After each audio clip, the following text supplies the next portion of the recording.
Auzu billahi minash shaitanir rajim. Bismillahir rahmanir rahim. So we'll just like the main, until the break, we're just gonna recap what we have done before, all the 4 sessions. One by one, I'll ask you guys a few things, and we're just gonna try to, remember what we talked about. So the simple question is, in an idealistic way or in a general way, what kind of person is ready to start in a used vehicle business? So that's a question.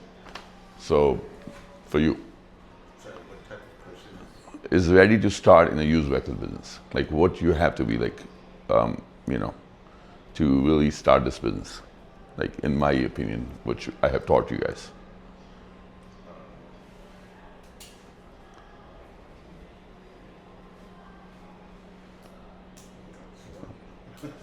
Okay. Maybe to have the right knowledge before going to, like, through any business or any process. Yes. Also, like, to be aware from where you will get your funds, how you will run your business, how you will go through any processes and insurance. So this is, I should be aware of it before going through any business. Very good. Those good answer. And value, then there's no value. Like you didn't really did an investment which has a value. Because what we're doing is we are doing an investment which is an asset. We're buying an asset which we want to make sure that it's going to have some value, and because it's a machine, it can have problems. So we want to have a better machine which have less problems. So we did talk about zoning and stuff. So what should be checked before signing a lease? Like if you're signing a lease, what do you want to make sure? the zoning guys are okay. Yeah, zoning, but and then before you sign a lease, you want to make sure that there's a clause in there that is simple clause that if you don't get your license, this lease is not going to go on. The lease is contingent on you getting a license from the city and state, both. You're not going to sign a lease with anyone if you don't have this clause, because it's not worth it for you. So that clause in a lease is the most important thing. Because if you sign a lease and you don't have this clause, you just got yourself in a bigger trouble than you are. Like instead of opening a business, you just got a liability. And you don't want a liability, you want to make sure that you're protected.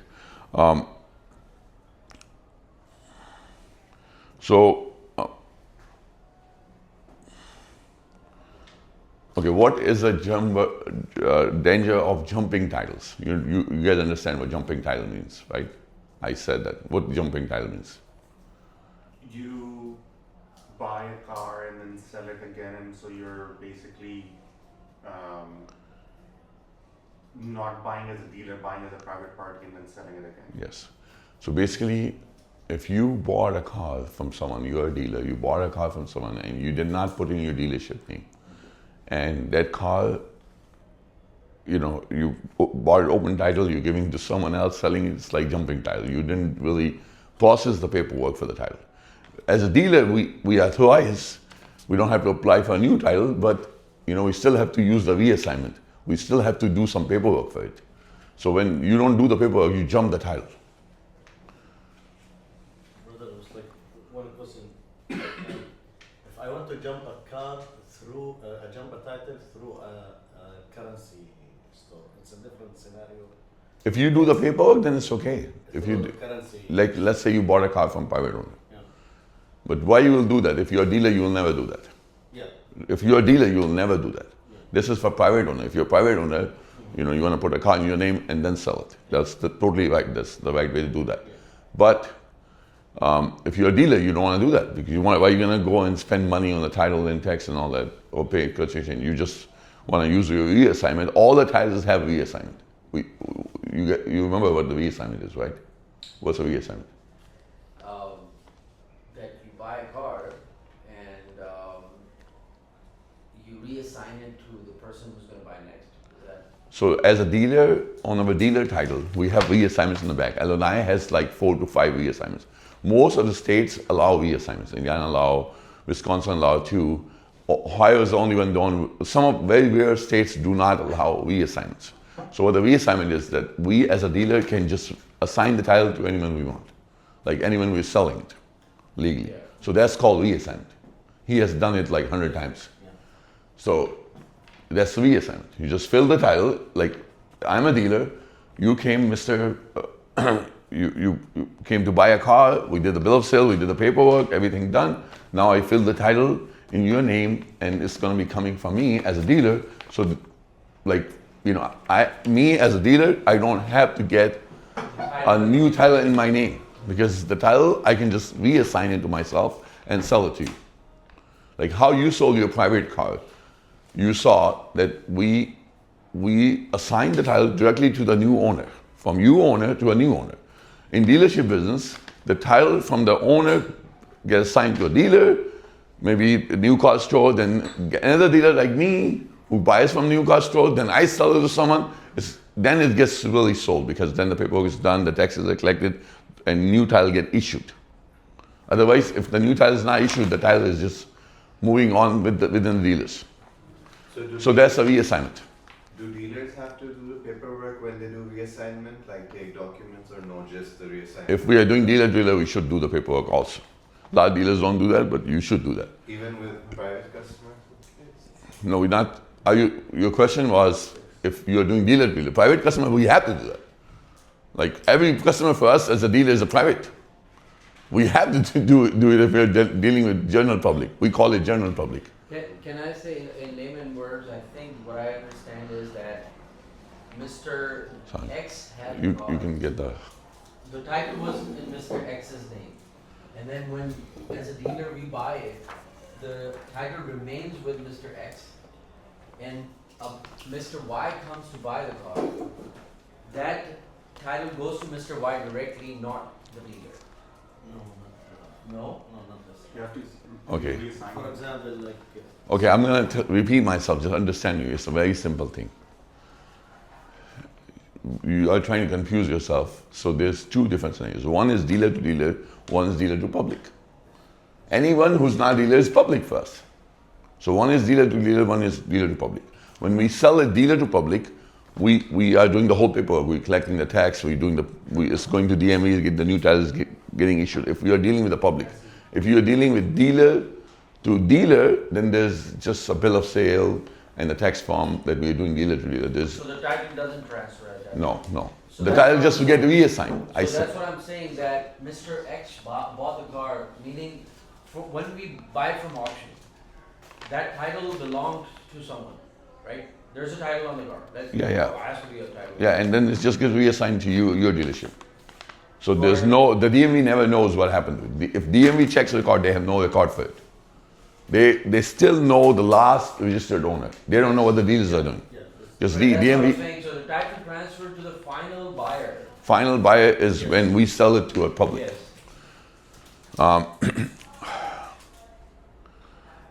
Okay. What makes a vehicle a good buy? Simple question. What makes a vehicle a good buy? In buying sessions. When you bought it for less than when you make money on it, right? So if you buy it for less than what you're gonna sell it for, The good buy is someone with a clean Carfax, one owner, mechanically the car is good. That's a good buy. We call it a good buy when the Carfax is clean, because Carfax is very important. So you want to make sure Carfax or history report. Our check is very cheap. So, Carfax is a little higher, but our check just don't have all the service. But our Carfax and our check is the same thing. It's the same thing. Both are history report. Our check is owned by Experian. So all the auctions and dealerships, most of them, they use our check, especially all the auctions, they use our check. So if I buy a car at auction and then there's an announcement of Carfax, I sometimes have to fight with them because it's not on the our check, will not take it back. They will not take it back? No, because if it's just on Carfax, not on our check, they won't take it back. If They there's, don't get the information from the same place? Carfax? they do, but sometimes something gets missed. Isn't that kind of weird? Because if they're setting a But that don't happen every day. It's just 5% or less than 5%. Like 95% both have everything. So But you'll find few times where there will be information on our check, not on Carfax. Carfax has information not on our check. So vice versa. So when we buy cars, I always tell my guys is do the both. try to do the both when we're doing the buying. Try to do the both, because on our app, I showed it to you guys. I'm gonna log into my app from here in a little bit, so you guys can see, how I use those tools. So I can just, from my app, I have integrated AutoCheck, I have integrated Carfax, so I can just look at both things. Yeah, Autonique. That's the app I use. But So you have subscription for both? yeah, I have subscription. Brother, I have a question. When you buy the cars, if it's cash and carry, you prefer to buy the green light car or the red light If it's cash and carry, cheap cars. cheaper? So it's There's no red or green, and you're never gonna buy a green. You're never gonna get a green yeah. for that price. Okay. Because if you're doing cash and carry, you're buying something for under 5,000, under 6,000. So you very rarely you're gonna find something green light for that price range. Everything will be just damn as is. You just gotta check the car, make your list. So when I said that I really got successful was when I started going to the auction early in the morning. Like I would just enter with the gate pass just to get in. They really open, like if Manhattan, Chicago really opened 7:30 for you to get in, I used to try to get there 7 in the morning to the gate with the gate pass that, I'm pulling out one of my cars that I bought before, and then go check cars. Because the more time you spend in the auction before you buy the car, you made some lists, you know what because when the auction is happening, when the car is inside the lane, and even it's got a timing chain or it's got some engine noises, you won't even hear them because there's so many lanes running and all the auctions are chanting, you won't even hear it. So you have to hear the noise even outside the lane, like when the car is coming in, but whether you just go early in the morning or day before to make your list. So the people who are really, really successful, they go day before. So let's say if the auction is on Thursday, which is Manhattan, Chicago, the biggest auction for us in the Midwest, is Manhattan, Chicago, one of the biggest auctions. That is in person, not online. They are both. You can bid online, but it's not really like 100% online auction. When I say online auction, I call OE is the online auction. I call ACV is all online auction. OpenLane is all online auction. But Manheim has both options. It's a live auction. We call it a live auction. When there's something which is happening with the chanting, there's a live auction. There's a bid calling happening. And then people are bidding online also. So Manheim, Chicago is the one which happens every Thursday. Then you have Manheim, Milwaukee, which happens every Wednesday. Then you have Odessa, which happens every Friday. So you have a lot of, Odessa is a big brand. Manheim itself, they have 2 different big auctions, and then there's a lot of small auctions. Generally, small auctions, you can get a better deal sometime. So a lot of people like small auctions, but sometimes in a bigger auction, you have a lot of cars, so you might get a better deal. So it's just vice versa, it depends. Can I ask a question before we move? So would it be right to say that online auction and so let's say OpenLane versus Manheim, they're not apple to apple. You cannot compare them because obviously OpenLane does more checks before they put the car online. Is that right to say that? Yes, that's right to say that. So when we compare the online auction to a normal auction, which is a live auction, the online auctions have to give information for people they're not looking at the car, they're not looking at anything. So they have to give them that information, which gives them confidence to bid. Otherwise, nobody will bid. If they would have just put 12 pictures and did not put anything, inspection, nothing, nobody would have bid. So for them to, really people bid, they had to give inspections, which we talked in the last class, and we will log in today. Between 9 to 10, that's all we're gonna do. We're gonna log into Manheim, we're gonna log into Autonic, we're gonna log into ACV, and we're gonna play with those things. But until that, we are doing weekend.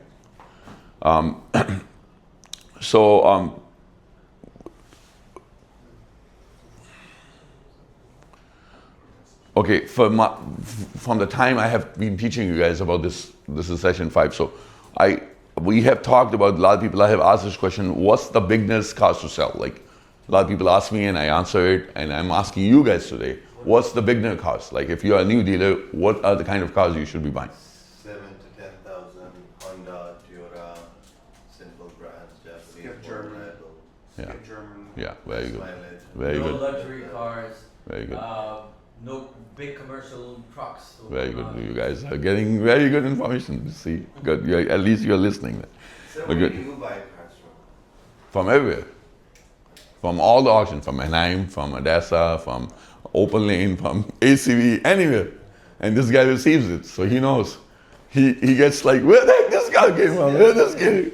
Sometimes I'm receiving a lot of cars, like different kinds of auctions. Like we keep tracking all these cars. Because he gets so confused. One day he got a car off another dealer, and he didn't know, Yeah, and he paid the transporter, and it's not in my car. and when he's buying one. Did you get a car for free? No, they came to fight with him. Yeah. They said, give us our car. We said, give us the transportation money. They wouldn't give us the transportation money. We had a fight, like it was a Toyota store, and they, then he treated them like, they had a big fight, like he'd give them a good lesson. But they wouldn't pay us. They wouldn't pay us for the transportation. The dealer you mean? Yeah, but the car was for a nearby dealer, but his transporter dropped it to us by mistake, and we get so many cars, so he didn't have time to really see where the car came from. The guy came, he wrote him a check for the transportation, then afterwards we checked, we do not own this car. So we did the police report, we call everyone, all the leaders close by, nobody owns it. So the car is just sitting on the lot, and then one day one guy show up, oh, it's my car. Okay, it's your car, boss, here. We wrote this check, give us money. Oh, I'm not gonna give you money. You're not gonna give us money, you can't take this car. And then he said, oh, I'm gonna call the police. We said, okay, we already called the police and we have a police report. So go do what you want. Then eventually he got to his knees and he gave us the car. He gave us our money, we gave him the car. Honestly, Maggie learned me a good lesson at that time. He told me, you should report it to the police now. Honestly, if we didn't report it to the police, like if I delayed what he told me, we will have a problem. So it's your property, right? So your property, this is your dealership. In your dealership, you have a car of someone else. If a state police comes, and you have a car sitting and you don't know nothing about it, you can get in big trouble. Like you're gonna, that's like, you cannot have anyone else's car. So if you have a car, then like someone drop it, some mistake happened. So the first thing is you want to do a police report. You're gonna have something in writing from someone. Okay, that brings me to what's the most important thing in business, which saves us. When I call it saves us, what's the most important thing? Insurance? Paper documentation. Insurance, yeah, but like we said about the asset to buy the right thing, so you No. can- Well, saves us. That's Proper like- documentation. Proper document. Yeah, Paperwork. Yeah, Paperwork is the most important. So every time you have a problem, anytime you have a customer issue, anytime, the first thing is the paperwork. Which really protects you is the paperwork. If you don't have your paperwork right, if you don't have all the disclosures, all the stuff signed, then you get into stress. And what I taught you guys about stress. Number one reason for car. You'll die with the heart attack. Yeah.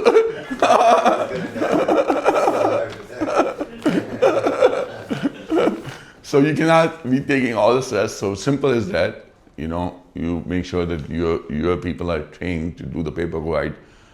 Paperwork is very, very important. Like buyer's guide, bill of sale, all those things. Bill of sale is your major one page, which is the main contract. It cannot mess up. The main contract has to be right. The buyer's guide has to be right. Like Indiana is a little different than Illinois, so he works in Indiana location. So he has to follow the Indiana rules. Indiana don't have employed vendee. Illinois has employed vendee. So when we're doing I told you guys the difference between employed and, as is. So I'm going to have you answer because you're doing like this. Give me an answer. Okay, so as is, No, first state me what employed and as is. employed is a law that protects the buyer. Yes. And it is basically if the car is more than 120 or 150. 150, sorry. 150, then it's as is. If it's lesser than that, then the by law the buyer is protected. If something comes in the car after he buys it. Modern transfer major stuff, powertrain stuff. They have. So I'm going to repeat myself to make the flow going. So the law is 15 days, 500 miles. It only applies to Illinois dealers. So if you're an Indiana dealer, it don't apply to you. If you're a Wisconsin dealer, if you're a wholesaler, it don't apply to you. It only applies to people who are Illinois dealers. If I have a location in Illinois, I'm selling a car from Illinois, I have to know about employed warranty. Employed warranty is very simple. If I'm selling a car with less than 150,000 miles, I have to give a customer employed warranty. What is it? Employed warranty is employed on us by the state.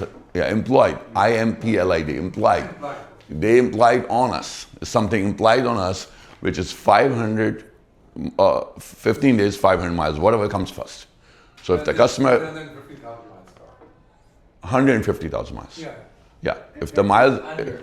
if you, let's say you bought a car and it has 140,000 miles, and after 1 week the engine goes out and you only drove 300 miles, you can, dealer has to fix it or take it back. Those are only two options he has. Engine, fans, water pump, a lot of major stuff is covered, but if you, state has defined very clearly what components are covered. It's very clear. There's no if and buts. It's very clear. So if they call us for a calculator, it's not covered. If they call us for O2 sensor, it's not covered. So it's not just the engine light come on and you say, oh, engine was covered. It's not the engine, it's the motor basically. So that makes me think that you should have that list of, It's listed already.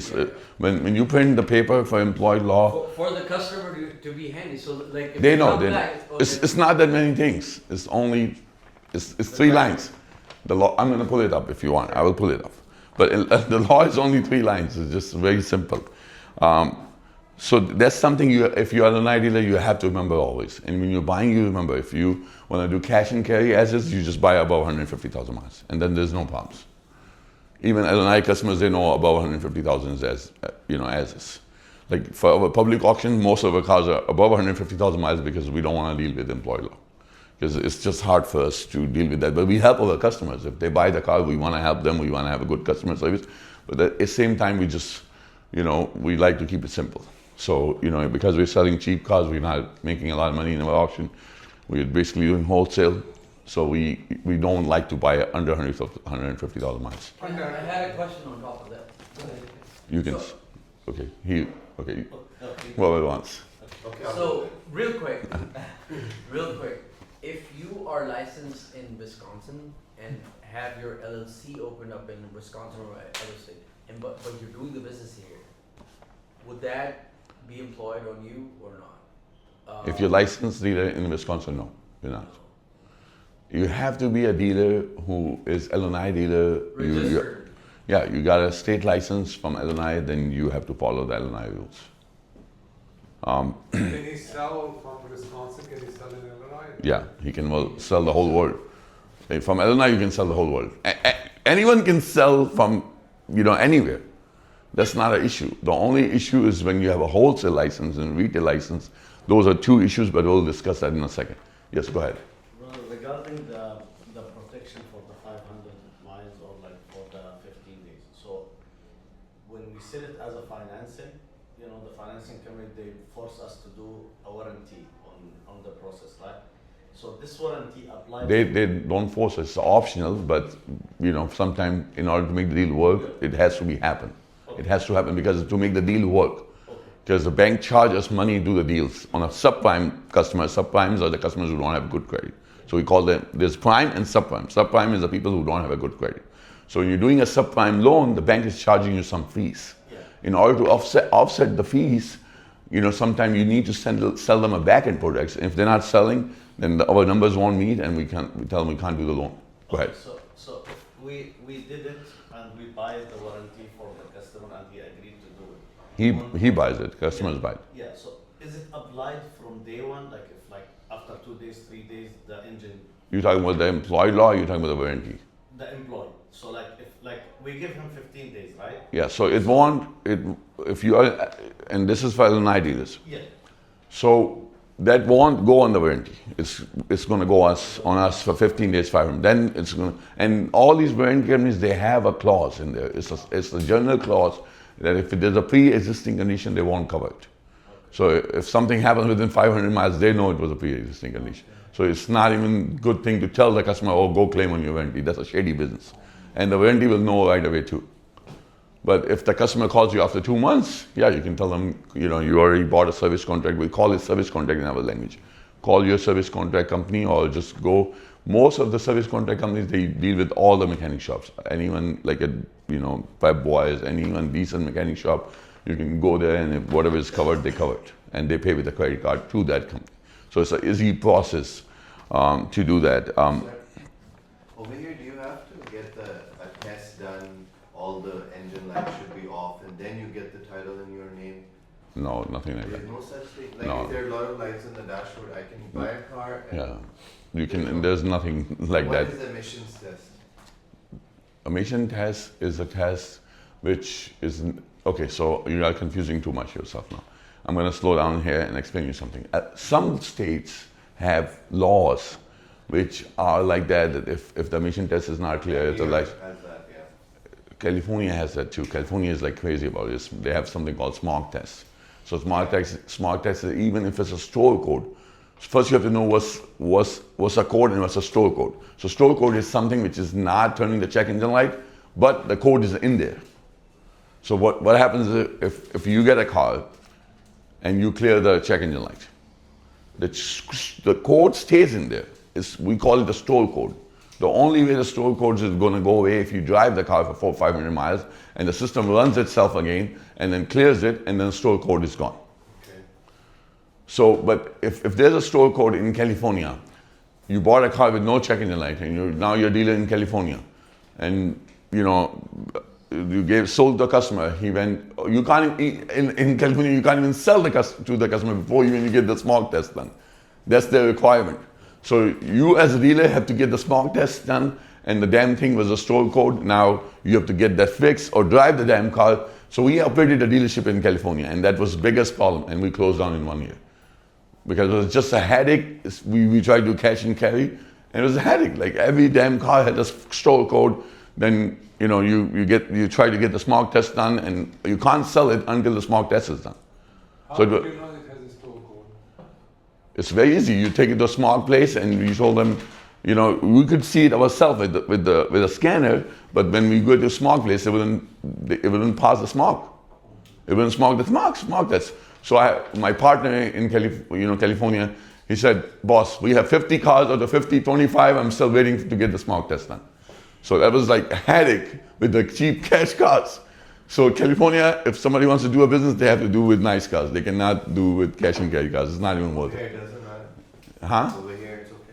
Here's it's nothing like that. There's nothing like that. Customer will get later on. Customer will get emission, but that's what happens after a year. So, But why is that? so you could sell a car that's Every state has different laws. That's why. Every state is different. No, but if you don't get emission tests, then what happens? Nothing. Like they want you. They give you in writing that go get it done. They give you some time. You just have to get it done from a mechanic shop. so Sometimes if people fail like 3-4 times, sorry to cut you, then they end up selling the car, and the new owner don't need it. So that happens in Illinois a lot. So that's why when you are buying a car at the auction, you want to see if there's a multiple failed emission test, then don't buy it, because then you're gonna be spending some money on the emissions. Go ahead. So you could technically, as a dealer, buy a car that has a failed emission test and still sell it to the public? Yes. There's nothing stopping you, right? Nothing stopping. Do you have to disclose that to the No. customer? No, you don't. Okay. You can sell a car with a check engine light. You can sell a car anyways. Only thing which Illinois has is employed law. So within 15 days, 500 miles, whatever comes first, the customer can come back to you for those things which are covered in employed law. And how do emission tests work? So if I buy a car, do you get slotted in right away? No, But a year doesn't. ago, right? Yeah, in the newer cars, it don't even happen for so many years. It just applies on older cars. Yeah, just like to add something, brother, like what I love in Indiana, that Indiana, for example, the difference from city to city. If you have check engine light, most of them that you should pass the emission test before transfer the type. But like because we are close to Illinois, once we sell a customer in Illinois and it has a check engine light, the good thing Illinois, he will do the emission test after 1 year when he will renew the registration. And then let me come back to Indiana, what he said.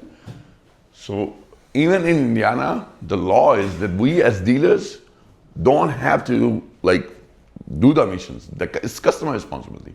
So customer, when he's buying it, he has to make sure that it'll pass the emission. And we're trying to sell a good car, but we tell them take it to a mechanic. So when we do business in Indiana, we are as is. But because we're selling cheap cars, our profits are very low. You know, like I said, the profitability is very low. That's the reason we're selling the car cheap. But we tell them, go get it inspected, check, you know, bring a scanner, bring a mechanic. We have no problem. We even have signs. We even have big sign on our door on the place, like, you know, we love, you know, we believe in customer service, but everything we sell is as is. You know, and that's how it is. Now, when you tell them to come and get it checked, if there's something wrong, they can come back and tell you, I found this thing, I don't want this car. Yeah, and sometimes they negotiate with us as normal first. He's expert in that. Yes. So emission lights and check engine, different lights, emission tests, these are different things? It's just, checking the light can be on and it will affect emission test. Because emission test, they want no checking the light. That's what it is. Because it's just, the car has to run smooth. It's not misfiring, it's you know, it don't have a cat code, it don't have those codes. Because you know, when the car is not running right, it's misfiring, it's throwing gas in and out, it's not smooth.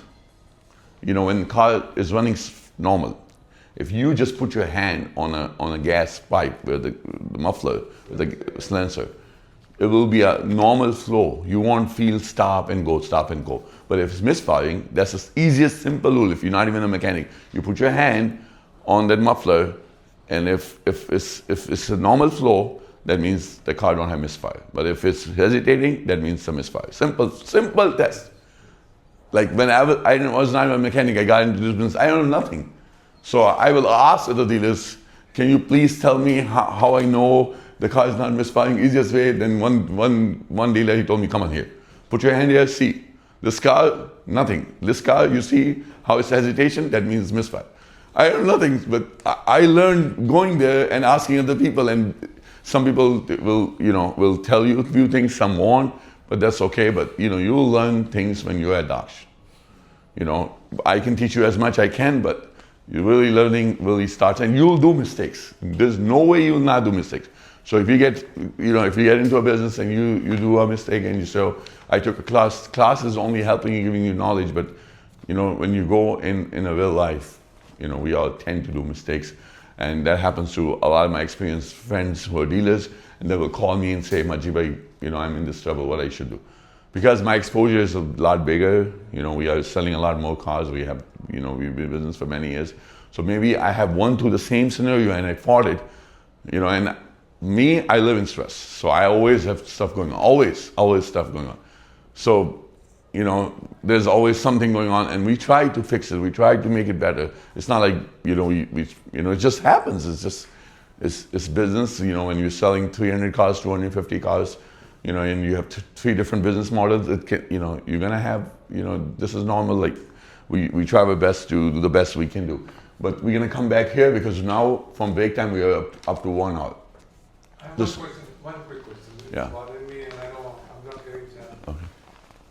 To get the Illinois dealer's license, like retail or something, do you have to be an Illinois resident, or if you are a resident of another state, can you get it? You can get a license from another. You can be a resident of another state and still get a license. So I'm an Illinois resident. Yes, I'm an Illinois resident, but I have a dealership in Indiana, and that's okay. Yeah, that's say. For So example, same thing. If I'm an Indiana resident, I can have a dealership in Illinois. There's no problem with that.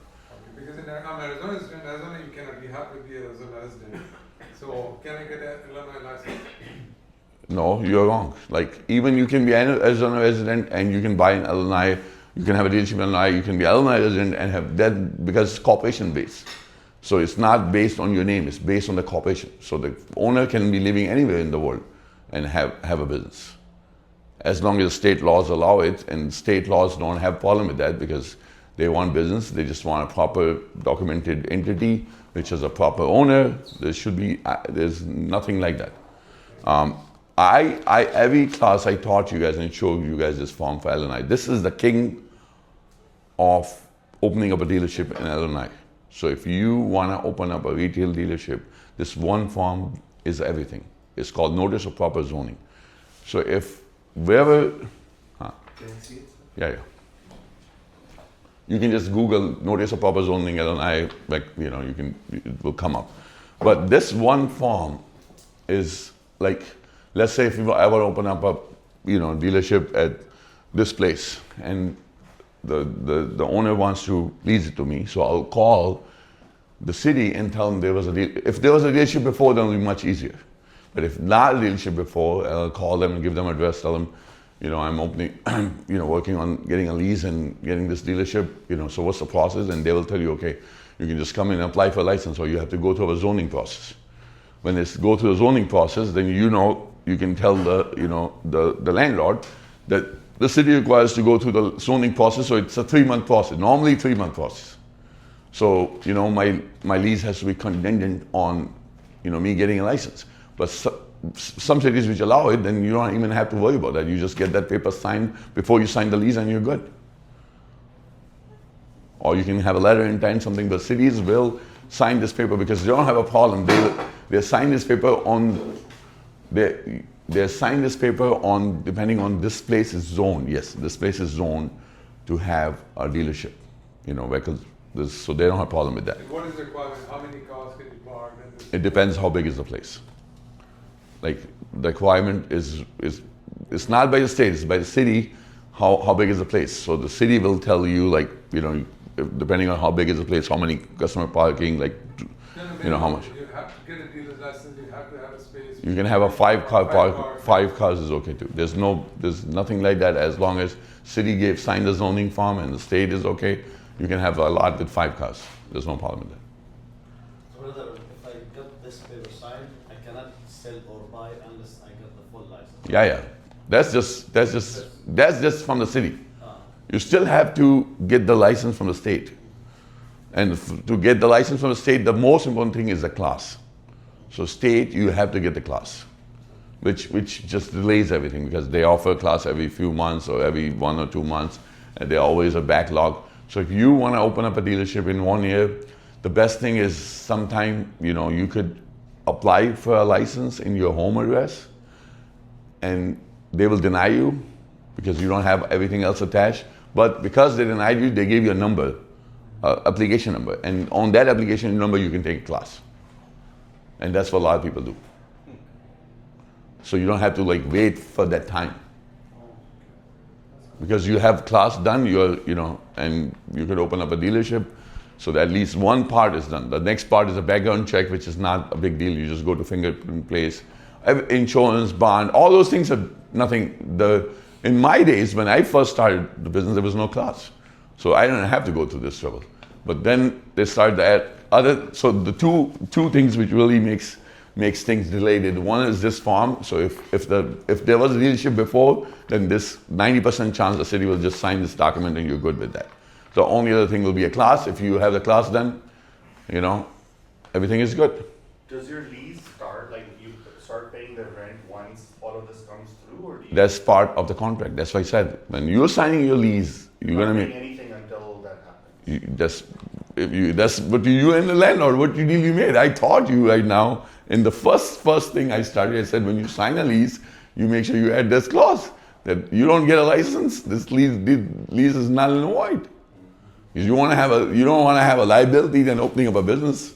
You was trying to gain money, now you lost money. So we're gonna come here, and there was few questions some of you guys, most of you guys now have some knowledge about experience with the cars. What part of used car business interests you most? So, let's start with you again. We asked this question before, but we're just gonna go to the room. So what part of used car business interests you the most? Well, to be very honest, it's the buying part. You can start. There's so many options, price ranges that you can buy from. Yeah. So you can start off easily. You can start any vehicles you're interested in. So what is one goal you want to accomplish after this whole thing? This is tonight, but this is in the morning. So after today, what's the one goal you want to accomplish? Well, to be very honest, we're already on the path. We've just applied. For the wholesale license? Yes, for the wholesale license. We want to experience that first. Okay. Start selling as a wholesaler, and then we go to the next step when we are more confident to get into a dealership. Okay, great. Okay, what is part of used business interests you the most? You already did it hands-on, so what interests you most? Yeah. Buying, selling, auction, wholesale, financing? All of them, honestly. Like, All of them? Yeah, Okay. But honestly, I'm so focused on the cheap cars, like buying cheap cars. and Okay. What is one goal you want to accomplish after this season, after this So session? the short-term goal is to get the class. Okay, very good. That's it. So you want to open in Illinois, Yeah. Okay. No, honestly, I'm interested in Indiana. so you don't need a class then? Oh, really? Yeah, the class for Indiana is very easier than Illinois. It's not that hard. You told me there's a video or something. I know it's just an easy video training, but you know, Indiana is not as tough. Indiana is a business friendly state. When we call it a business friendly, it is a business friendly. That's the reason a lot of people move from Illinois to Indiana. They have a class, but it's much easier to take the class. You get in the class, but Illinois is like, you know, normally if you find out it's 2 months easy to just wait to get a class. So on the short term, to get the class and to learn the financing. Okay, good. This is the short. So 2 I and think- 3. We are I going think 2 and 3. Good buying Okay. would be the best thing, because if you have a good buy, then anyone would buy from you, right? Okay. Selling is not a problem, so Okay. good buy. Selling is also a problem, but I'm not going to give you the. Okay, number 3. Okay. Especially from you selling you. You know, there's another thing happened in 2 weeks. Tell them that. Tell them. He's going to tell you, no, where we stopped. Then he called me again. Tell him. No, Wait. the funny thing is like, So, are we stopping? No, you can keep going. It's okay. So There's I called nothing. him again. The guy called me again, sent me a message after 2-3 days that the car's busted and you lied to me. It was as is. And Oh. the car was. To buy the car and then make some money.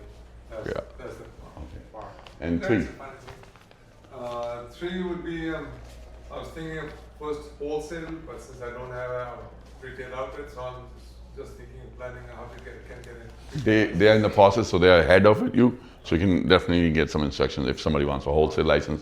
These guys have went to. They already, and you know, we explored it together. About like 20 days from now, we should be able to take the class, and then so we have to take the class. Yeah, but it's easy. Wisconsin is not It's online, hard either. Right? Do you know the Wisconsin license? Yeah. So a lot of these states they make you Were take. you there when we talked about when the guy from USDL? Yeah, when he was on the phone and. Yeah. Yes. And then we put that on the group too. It's the same guys, same person, legit business. Sorry, everything. after the evening. I'll Right, talk so, to you so, about it. Yeah. yeah, so USDL is a big company. You know, I did some research on it after we did the thing, and you know, they are a solid company for wholesale license. So if you know, with my research, you know, I'm not recommending anyone because I don't work for any of those. But all I'm saying is this is the best one I could say. Yeah, I could find online, which is not going to cheat you. And they are in business. They have a lot of dealers and they advertise in a lot of auctions. They go to a lot of auctions. They will have their own table with advertising USDL. So you know, it's a proper business with people who are showing up in the auctions. So they have that footprint. 2 and 3. Yeah, buying and selling, Okay. and also learning about options. Okay. And the 3 is learning with auction. Yeah. 2 and 3. Yeah, just because to make money, to enjoy, because I enjoy the cars, and I want to get out of corporate America. So Okay, very good. Good. So, you know, we covered some of this, but I'm going to recap myself. So, used car business real overview. So, used car business is you are selling a used product. When we say used car business, you know, I always say that think of a car as an asset. You're selling a used asset, which might have problems because a used car. We don't sell new cars for a living. We don't sell new cars for a living. You have to understand that. So my wife says, why you have to live in stress? Why your life is like this? Because we're selling used cars. You know, we buy them, we think they're good, we credit a lot, we feel like there's problems, we fix them. And after we fix them, we sell them, and there might be some problems after customer have issue, and then we have to solve again. So it's like a cycle. Which, you know, because and used cars are input, you know, you can't predict them, you know, what's going to happen. But generally, if you check the cars, you gave them time, you gave some love, time to the buying, you will be able to buy good assets. Retail dealer vs wholesale license. So we're going to recap right now that, and then we're going to go further into this. So in session one, we did talk about it, but this is a recap of it. So there's two kind of license you can have. One is retail, one is wholesale. Wholesale license, not every state allow it. I find out Illinois allow it, but they have a same requirement as a retail license. They still want you to have a vehicle zoning and all that, even for wholesale license. So why you will get a wholesale license? Then you'd rather just get a damn retail license.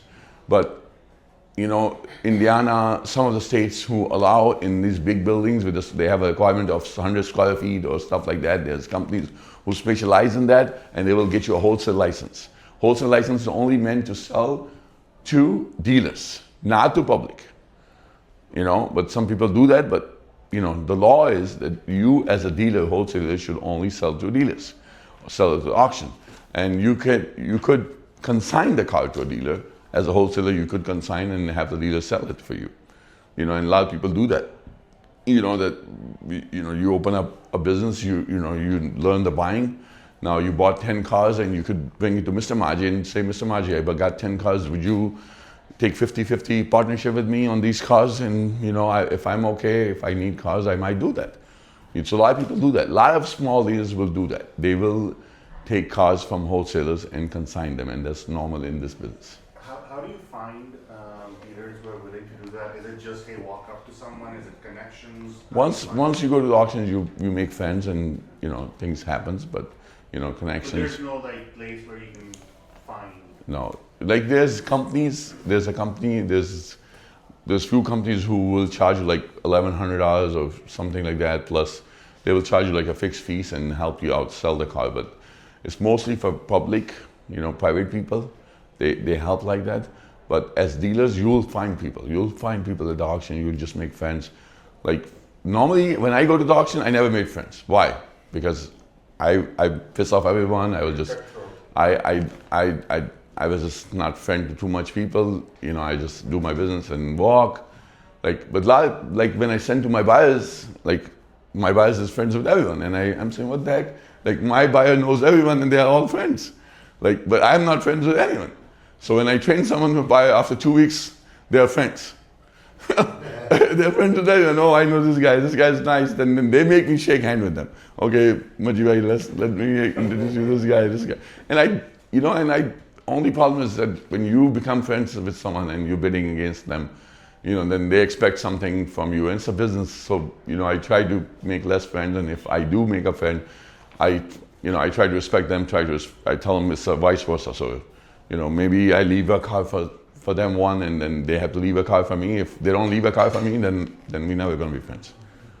So that's the simple rule, you know, then I don't know, you don't know me, we don't shake hands, you know, we see at the auction. So we was talking about retail, wholesale, auction business. You know, we just talked about retail. You could do retail anywhere in the world. Wholesale, you could, you know, with the wholesale license, it's only supposed to be meant for the dealers, but wholesalers can export cars. They can send out of country with the wholesale license. They do that. So for beginners, which one is better, wholesale or retail? Wholesales for beginners, because it's the overhead, the expenses. You know, they're getting a wholesale license for a whole 1 year paid for $5,000. You know, to run a dealership, depending on how big that is, you can have a crazy amount just to run it. Like, you know, there's dealerships which cost me crazy, like hundreds of thousands of dollars just to run one dealership, because you have employees, you have rent, you have this, you have that. Everything costs money. But when you have a wholesale license, you have no overhead, you have no expenses. You know, you don't have a dealership, really office. You know, it's just an office they gave you like 100 square feet, but you don't have, like, you just don't have expenses. That's the best thing to do. One question on the wholesale. If I have a wholesale license from Wisconsin and I want to sell retail directly to the customer through a currency shop, is it? I know it's not legal, but is it okay? A lot of people do that, but I will not recommend it. A lot of people do that. Okay. It's not that cheap too. Stop. Let's come back to this point. So then the basic math behind buying and selling, understand title, paperwork, compliance. When we talk about compliance, like, you make sure that all your paperwork is signed, done, so that's compliance. Like, you make sure that everything is done and try not to do mistakes which I have done before. That's why I'm, teaching this class. There's a little bit of background about me. I'm a real estate agent. I'm also a dealer in 2 states. Okay. So retail versus wholesale, we were just talking about that. I hope that you all understand now what's retail, what's wholesale. Some people, their job is just as a buyer. They are just a buyer. They go to the auction to buy cars. They get a wholesale license and that's their business. Like they just go to, they make a deal with me, Maji, can I buy cars for you? And I say, yes, I'm looking for these kind of cars, but make sure that, I only want 2 owners, I don't want no problems. And they will find me good cars with a green light or something, and then they will charge me $200-300 a car. But that normally the people who do that, the buyers, they look for nicer cars. Now they won't do something like that for cash car, because cash cars you make $1,000 or $1,500, so it's not much room to pay someone $200 a car. But for nicer cars, you could get a job as a buyer, like from someone, if you want to do that. But then you have to get better at that. So that's what we call auction business. We talk about wholesale, usually buy and sell, dealer to dealer, best for people who want auction access and dealer trades. Retail customers, rules vary by state, often cannot sell directly to public. And then auction buyer, I told you, you just buy at the auction and you make money. And the retail dealer number 1 is the best one because you have the most option. But at the same time, it's the worst one because you have the most overhead. So that's why when you're first starting, you want to learn the business, you want to understand, get a taste of this, start with a wholesale license. So you get a taste, you eat the cake, and then you eat the whole cake. Nijibhai, for auction, so we talked a lot about wholesale and retail, but you also run an auction. So is that a separate license altogether to be able to? State of Illinois allow us to do an auction with our dealer license. So we're just a dealer. The retail license? Yeah, retail dealer license. But if I had just a dealer-to-dealer auction, I could apply for something else. But my auction is mostly meant for public. It's just a public auction, and they wouldn't require anything else from me. There's no difference. It's just that you're inviting a lot of people versus just one person. Yeah, and we do a live Like auction. that, right? Yeah. Paperwork, everything is the same. Yes, paperwork is all the same. We just have some extra paperwork for our auction. Could a wholesaler have an auction for dealers? No, they cannot. No. They just get then they have to get a proper paper license for that. But Illinois allow us with the retail license, we can do that. Business path warnings. So public auction buyers from public auction without dealer access is good for beginners. So you can go to a public auction like my auction and just see how the auction happens.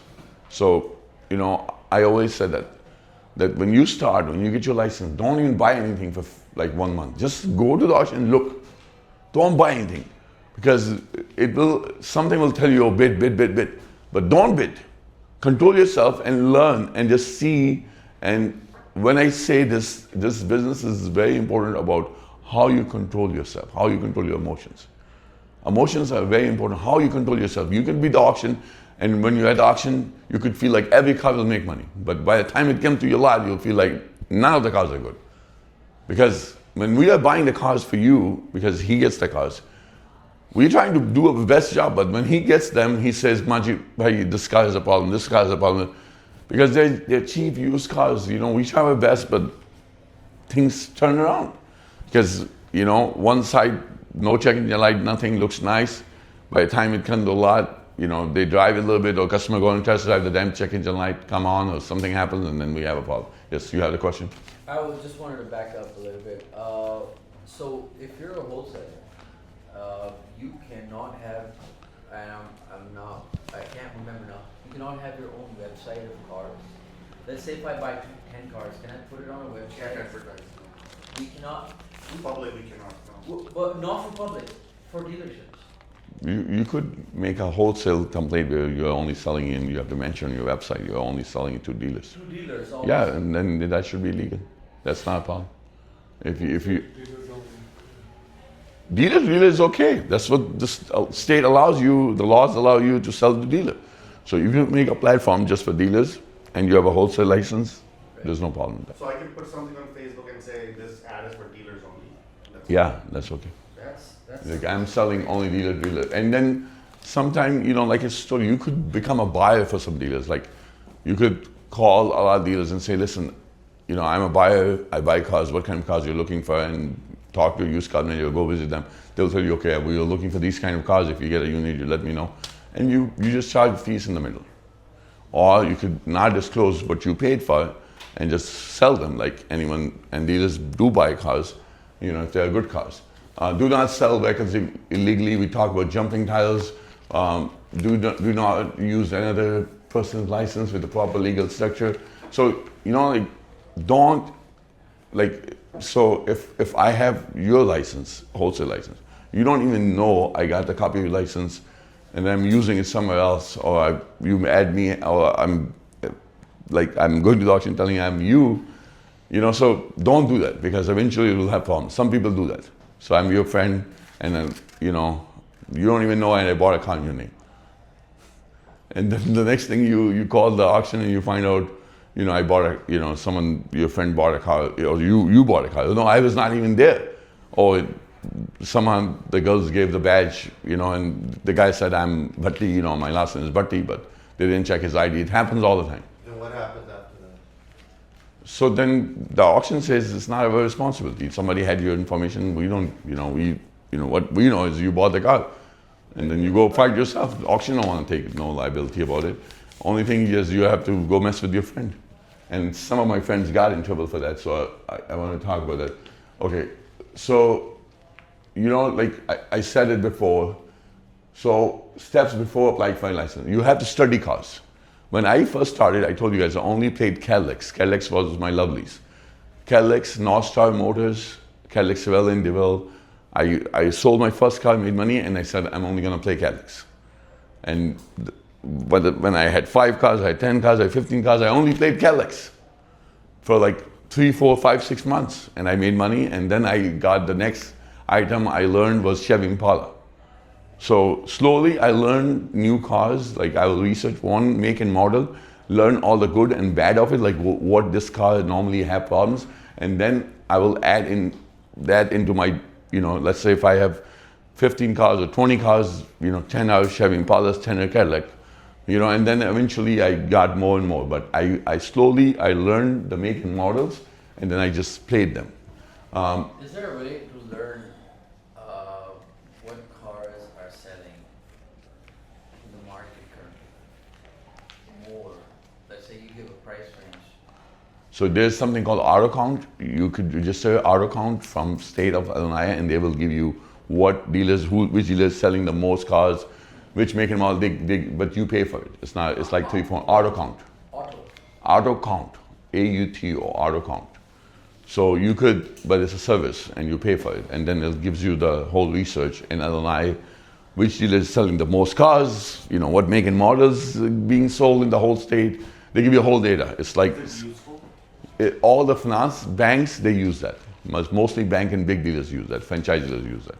Because they want to know what's going on within their zip code, you know, they want to know everything, so they use auto count.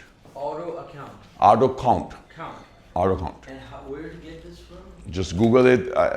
It's just it's a service like how we have a service of auto check. It's called auto count. And most of the finance companies, they have that. And most of the new car stores, they will, like, you know, they want to make, you know, see what's going on with the competition. Learn how to read history reports. That's very important. When I said read the history reports, last 6 months is very important. You're buying asset. You have to know what happened last with it. Like a guy called me and he said, Majid bhai, I'm buying a Ford Transit for, you know, my business, and it's, you know, it sounds like a good deal. And, you know, he said that the last stuff shows that, you know, it was done at a shop and this was a replace. So is that a good thing? I said, replace is always a good thing. If something was done, replace is a good thing. But let me look at the Carfax.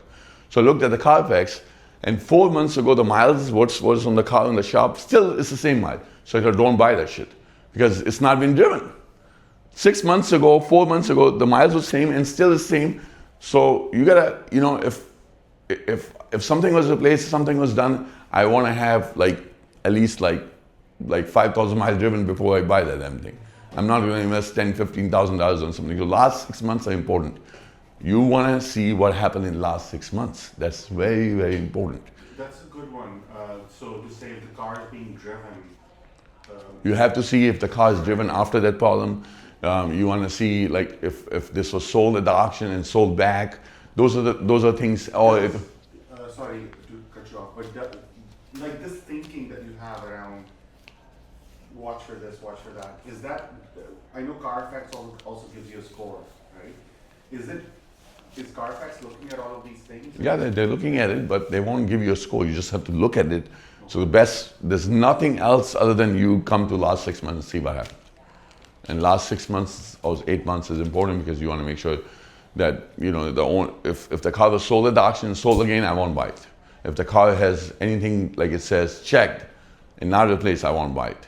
If they have a transmission, like it says transmission flush, and then have like another 4,000 miles after that, I wouldn't buy it. Because if transmission flush and after 100 miles or 200 miles, that means transmission flush didn't fix the damn problem. So that happens all the time. So you want to look at the last 6 months as a, you know, how we pray, how we follow religion. Just think of that as your religion. Last 6 months, you have to look at it like something you're praying. You're looking at it very close because that will tell you what's happening. So if I'm bidding on a car, even on my app, I'm looking at the last 6 months, so I'll tell my buyer, grab the phone from him and look at the last 6 months real quick. Because sometimes he'll say it's good, but none else says bad. And then if even the buyers who I get authorized to buy on my company behalf, I always tell them, call me, get numbers from me. Because even though they already did the Carfax, I do it again. And every week I find problems. Every week I tell them, listen, man, I told you this last week. You still looked at this because, you know, it's just sometimes they, like when you looking, a second person looks at it, he finds something else. So these are tools there. Carfax is there. It's a history report. It's there to help. So use that history report. It's very important. So we did talk about rebuild, salvage, TMU exempt, lien, duplicate title. So I'm going to go really fast. So every car is clean title. Every car is clean title until it has any of this stuff like rebuild or branded title. What's branded title? If the title was rebuilt, if the title has true mileage unknown, TMU, true mileage unknown, if the mileage was not actual, so that becomes branded title. Okay? If the car has a frame damage, that won't issue it as a rebuild or salvage title. So every car which gets accident and gets totaled, so there can be three things happen. One is insurance. They do the total loss, but they never did it salvage. So it will just come in the history report as total loss and it's a clear title, but the history has somewhere that the insurance paid out. So let's say if my car got damaged and it's an old car, but the fixing will cost like $3,000. And then it was just a bumper and a fender and I made a deal with the insurance, give me $1,500, I'm happy with it. So I just made a deal and then insurance kind of gave me value for it, whatever the thing, and it's become a total loss. That's called total loss. And then it won't be a new salvage or rebuild title. But then if there's a big accident and it becomes salvage. So all the cars, first they become salvage. Then the people who deal in salvage, they get a new title, which is, we call it a rebuild title. So for us L&I dealers, if we are selling a car, and if it's already been rebuilt title issued, that's the only time we can sell it. We cannot sell a salvage car because it has to go through a rebuild. The guy who has a rebuilder license, he has to rebuild it and get a new title with the rebuild, and then we can sell it. So that's how this, in TMU is true mileage unknown, exempt is, so I did talk about exempt. What's the new federal law on exempt? So anything 2001 and above, we have to mention miles. So anything below 2000 is exempt. And then when 2031 happens, that'll be 20 years. So then the law will change to 20 years. Before it was above 10 years, everything was exempt. But then the federal law came in and they set up a law which is like 20 years, but it started, from 2010. So when it becomes 2031, then it'll be 20 years. So we have to mention miles. Anything we're selling 2010 and up, we have to mention miles. We cannot put exempt. But 2009 is exempt. Anything below 2010 is exempt. But when 2031 happens, then the years will start changing. It will be 20 years. So you don't have to put the mileage on it. That's what you're saying? Yeah, you can just put exempt. If you're selling anything 2009, you just put exempt. You don't have to mention miles anyway. Sorry, I'm confused now. So then what happens to the employed law? What happens to? Okay, so for employed law, there's a separate paper we have that on that you're going to mention the miles, but for the title paperwork, it goes exempt. So when we're talking about this topic, I know it's for title. On title, it will go exempt. Understand what kind of vehicles you sell in your local market. So that was the question you had. Like you want to know what sells in the market so you can buy that. So you have to understand that, yourself too. If and the easiest way is you just see what people are driving around you. And that gives you the idea what cars that people are driving is what's selling, what people have mostly. That's one idea. If you know friends, you know family, you know what kind of cars they're driving, that means they are buying these cars have some demand. But like generally, if you are buying cheaper cars for $5,000-$6,000, they'll always sell, because there will be people for it, because that's something people want. They don't when they have a lower price, they don't have an option of pick and choose. They have limited options. Like if somebody come to me at my public auction, they say I only have 2,000, and they don't have an option too much. I give them options. Okay, you could check that car. You could check that car because they only have $2,000. Decide your path, retail, wholesale, auction, like we talked about that. Speak with the accountant, insurance agent, and then any city you're opening, you need to talk to them about the zoning. Rules vary by state. I talked about it. First thing is like if you're not dealing with one of those companies, then you have to form your corporation yourself. So you have to get an EIN number. EIN number you get from IRS. It's in the long one. It says employer identification number. So we have to get that number, and then we have to form our corporation in the state we are in. If we are in Illinois, we have to form our corporation in Illinois. We could do it ourselves, or we could use our accountant. After these two things, like you form the corporation, you have the EIN number, you can go to the bank and open up a bank account. And then these two things you can do with your home address. Only thing, the sales tax number or sales tax thing, you get it at the location. After you got the location approved, so you can do those three things. You can have a bank account, you can have EIN, you can have everything with your home address, and you can tell the bank that I'm opening a business, but right now I'm using my home address. But this only happens when you are ready to sell cars, like you collecting sales tax. Because the city you got your dealership in, they get 1% or 2% of it. Generally, they get 1%. Wholesalers don't have to deal with that, right? This is with the retail. The wholesalers also have to have business EIN number. They have to have a corporation. Tax registration, sales tax. No, sales tax, no. You're not doing retail. Yeah. You're not collecting sales tax. But, just one question on the corporation. So you said that is it favorable to have S or C in retail? I recommend S. S corporation, it don't double tax you. But a lot of people do C. But we can talk about it a little bit later if you can ask me this question. Approved business location, like we talked about, if there was a dealership before, that's approved business location. If this location was a dealer before, it saves you a headache a lot. If this was already a dealer before, you're looking for a place, that's easy to open up over there. Zoning approval for dealership or wholesale operation, like I said, if it's not a dealership before, then you want to talk to the city and talk to the business development place, center or the zoning office, and they will tell you. Most of the small cities, they only have one person in charge of all that. Office space meetings, state requirements. So most of the states, they have these small requirements, like you gotta have a small office, you gotta have bathroom for people, you have hot water, you have water running, you have a customer parking. Like if you have 10 car lot, you have 1 or 2 customer parking. So these are simple things. City can have, or state comes, they check, make sure that you have a sign, you have working phone number. Those are simple things. They're not even science. Like we used to still like my friends when they open up a dealership, I tell them just get a banner, get it on top of the building, get a working phone line, get an internet, get a computer, get a small and desk and chair, and you're good. Like it's not like you're investing a lot of money, like opening up a coffee shop or anything like that. It's just the biggest money goes into the damn cars. Display area if required for retail license, business sign. You need the business signs that's required, dealer bond, and the insurance. Same guy can do the bond insurance depending on your credit. If your credit is bad, sometimes the bond is more money. And then the fingerprint, we talked about, that's very easy. Dealer license application, If you need help, I could help you. It's very easy. There's no science to fill that. They just talk about owner official information. They want a copy of lease. When you're applying with the state, they need a copy of the lease.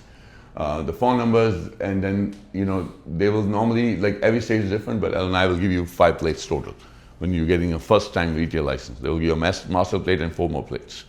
And then depending on your sales, you could get more plates next year. If you sell so many cars, the state allows you to get so many plates. And then you just want to make sure that your paperwork is good, like the taxes and everything else. And the TRP is temp tags.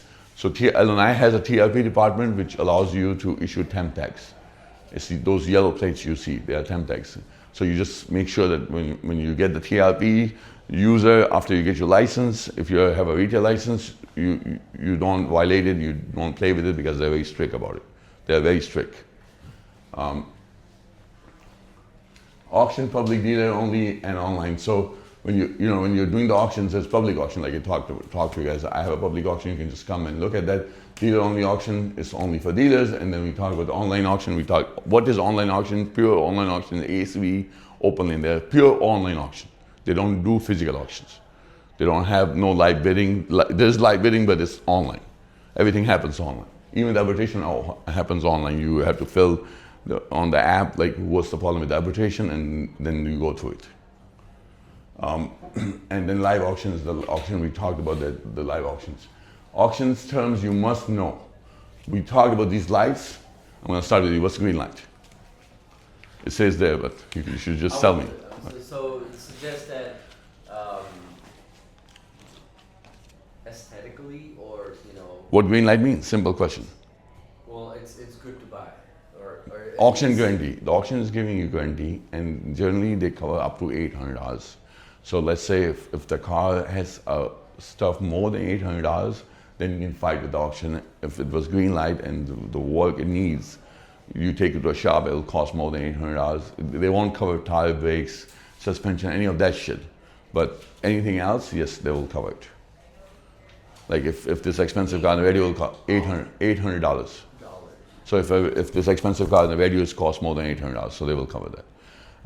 They will cover anything with the engine, like any of the major stuff. If there's a major oil leak, they will cover that, but it has to be more than $800 to fix. So auction guarantee is basically generally a good thing. If you buy a green light cars, you can do something called PSI. We talked about that. Who knows about PSI? Rahil, you should answer the PSI. PSI is post-sales inspection. So when you buy a car green light, the auction allows you to pay a little extra money, and then they check the car for you. But you have to buy it green light. You cannot do a PSI as is. So you bought a car green light, you could pay them another $125. They give you a 7-day guarantee. You can pull out the car, and you have 7 days or 125 or 100. They don't give you a lot of mileage. They just give you enough miles to drive to your lot. But you have that time to check the car, and if you feel there's a problem with the car, you could bring back. So if you're below green light, you cannot buy PSI. If it's as is, then you can't do PSI. What you gonna do PSI for? It was not a green light. If it's not as is, If it's it- green light. There's a obviously there's spectrum in between, right? No, it's just green light or red light, and then they came in the middle, which was just modern trans guarantee. Just they do green light with yellow, with caution.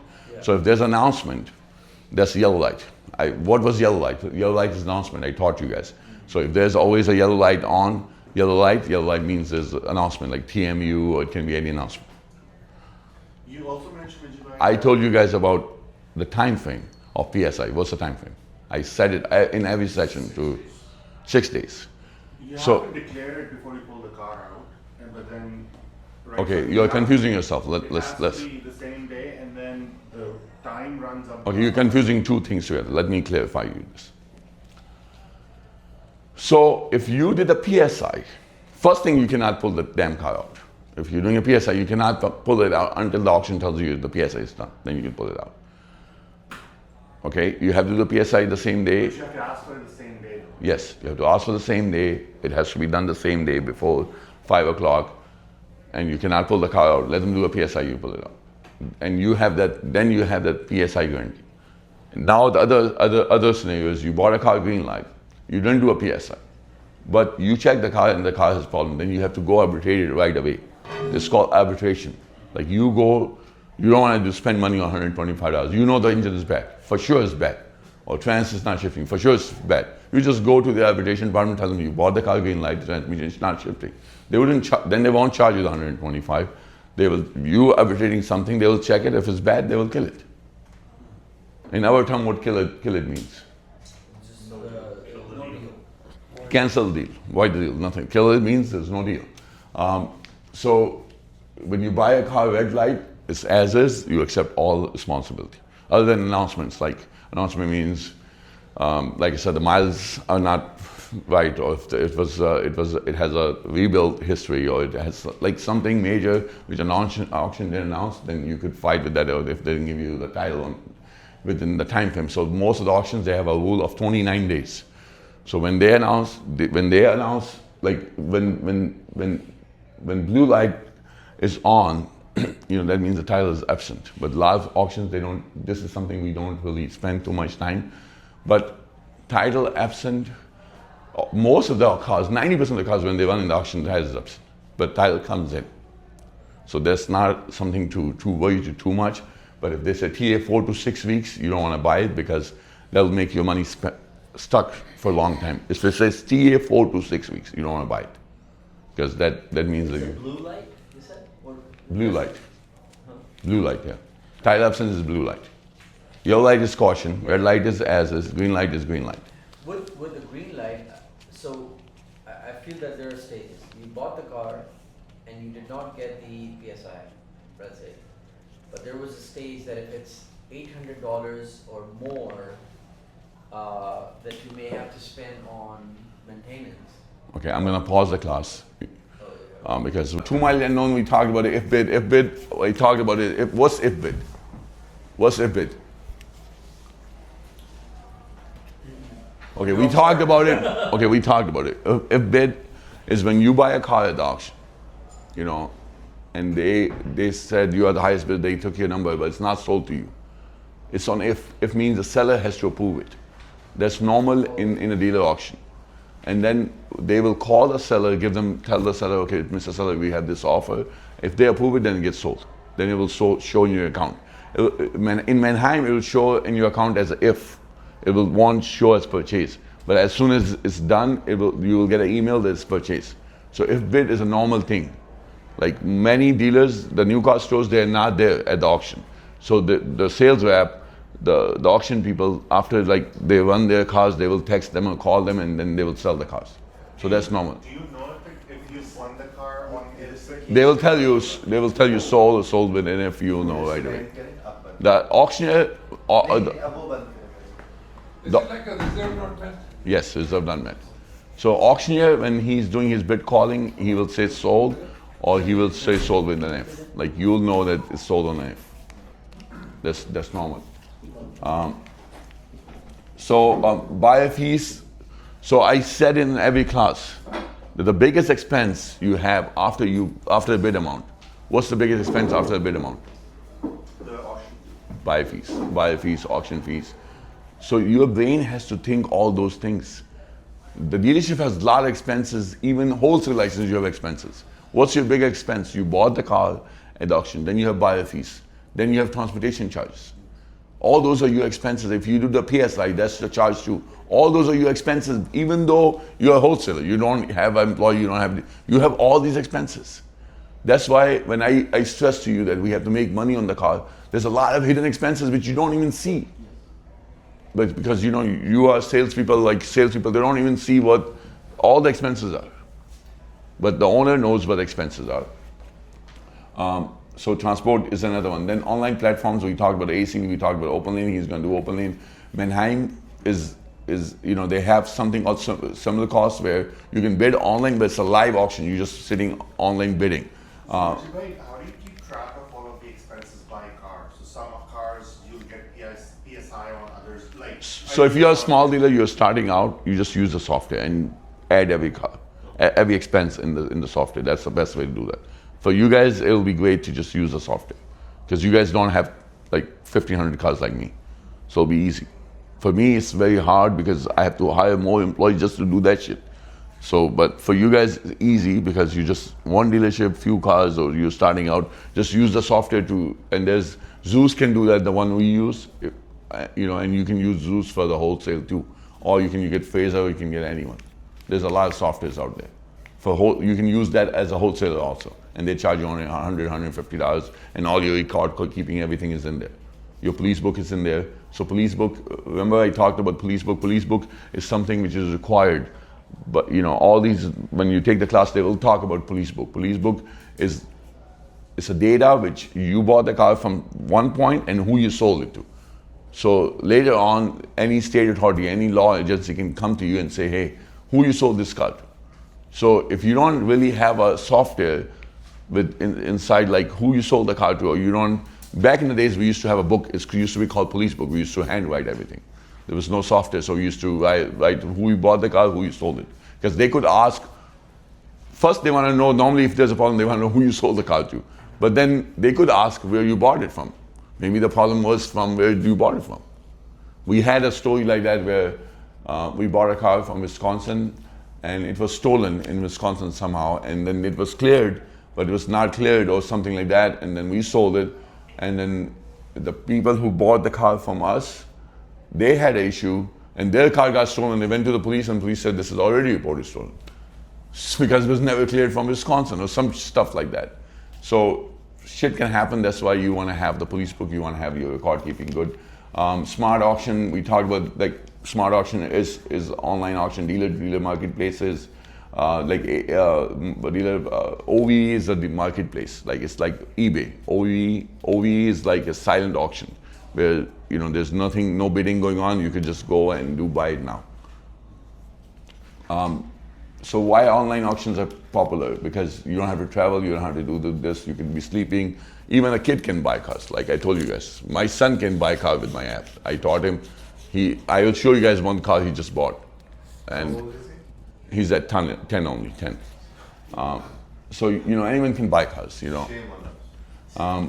Online auction risk. So online is you cannot touch, you cannot smell, you did not inspect the car yourself, you're just bidding on pictures, condition report, all that. So I told you guys, condition report, if you're looking at Manheim, condition report is just a condition report.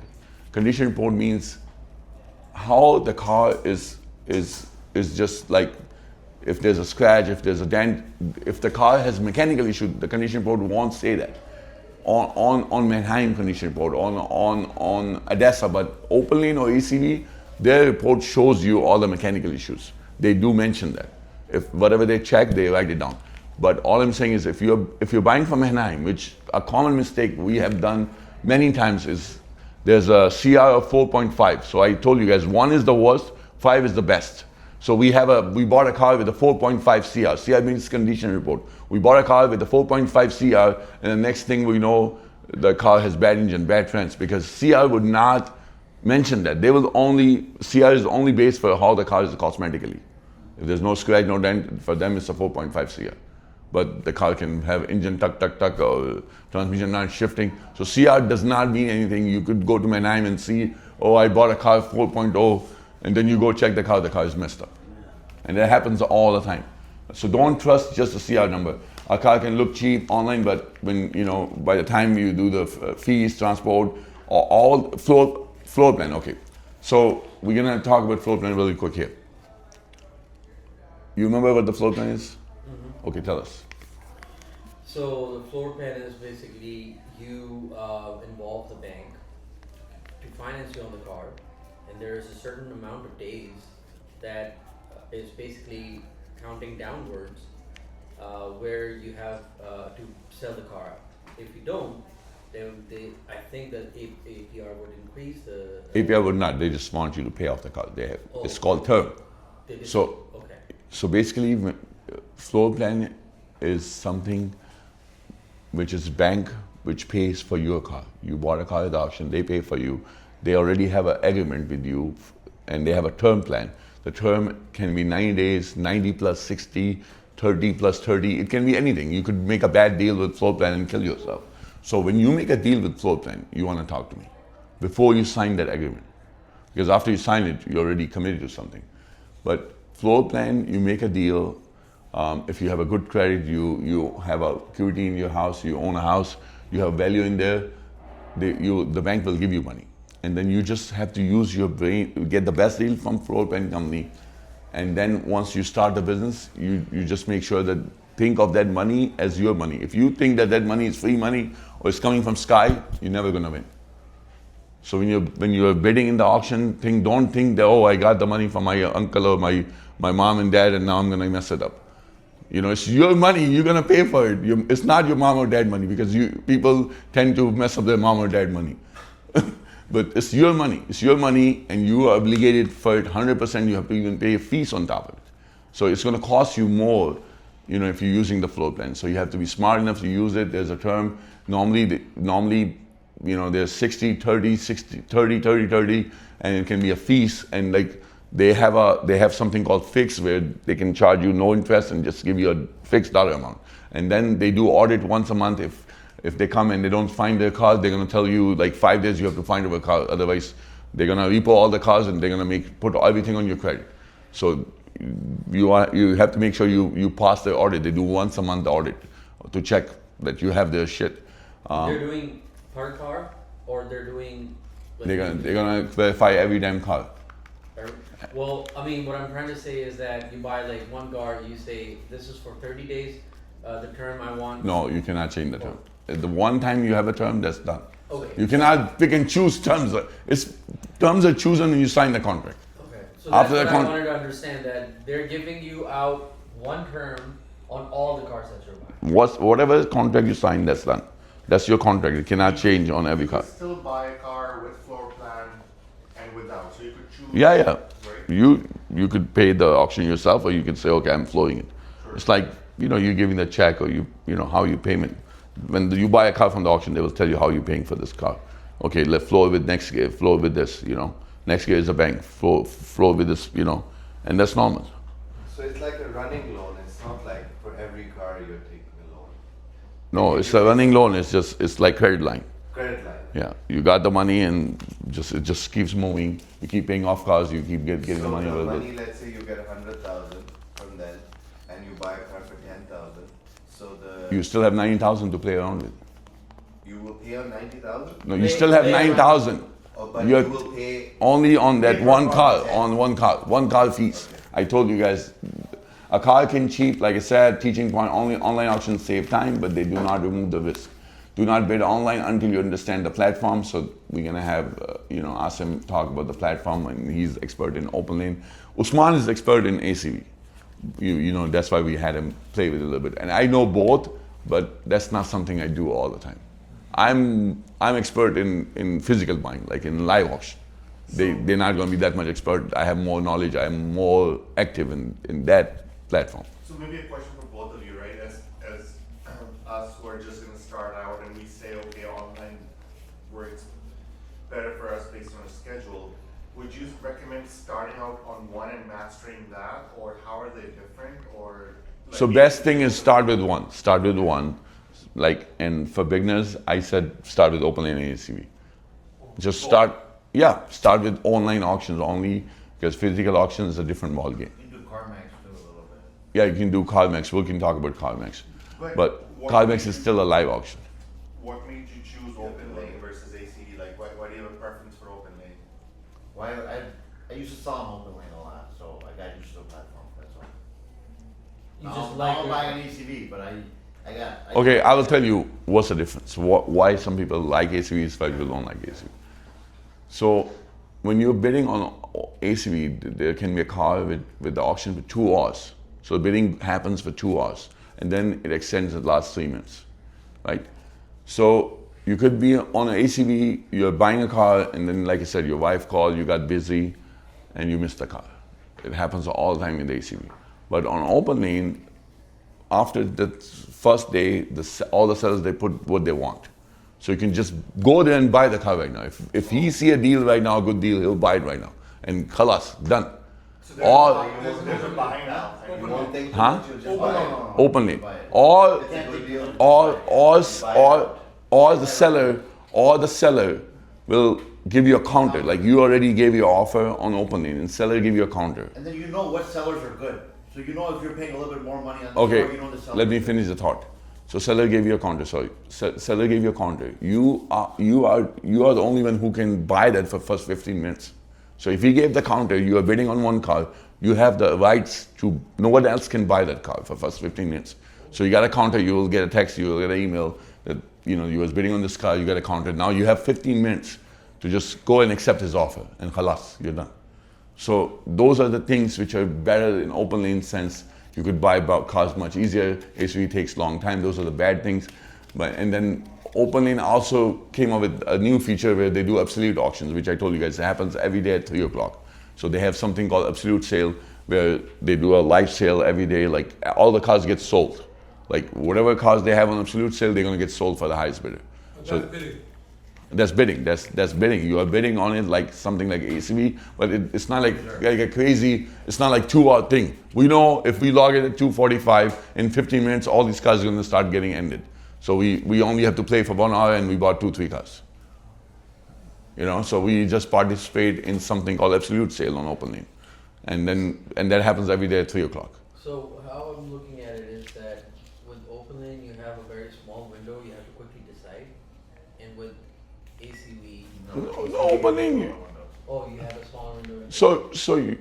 Let me make you understand better. I got it. I told you ACV, is some way ACV platform is a little different, but it depends on what you got used to it. So Usman got used to ACV, he loves it, True. and he loves open lane. It depends. I love real auctions. Like I love to go bid, in the public, and like that's how I like. But that's how people are. Okay, condition reports. We talked about it. I'm gonna repeat really quick. We talked about all this: clean, salvage, rebuild, title, duplicate title. All those things we talked about it. So I said only difference between salvage and rebuild is any car when it gets totaled, it gets sold at the insurance auction. It's salvage until the guy who bought it, a body shop who bought it, he gets a rebuild title. Then it gets sold. Until they don't have a rebuild title, they didn't go through the inspection, they couldn't sell it. So that's what it is. TMU, we talked about it, actual miles, TMU, mileage inconsistency, all those are the same things. The miles are not actual. Fame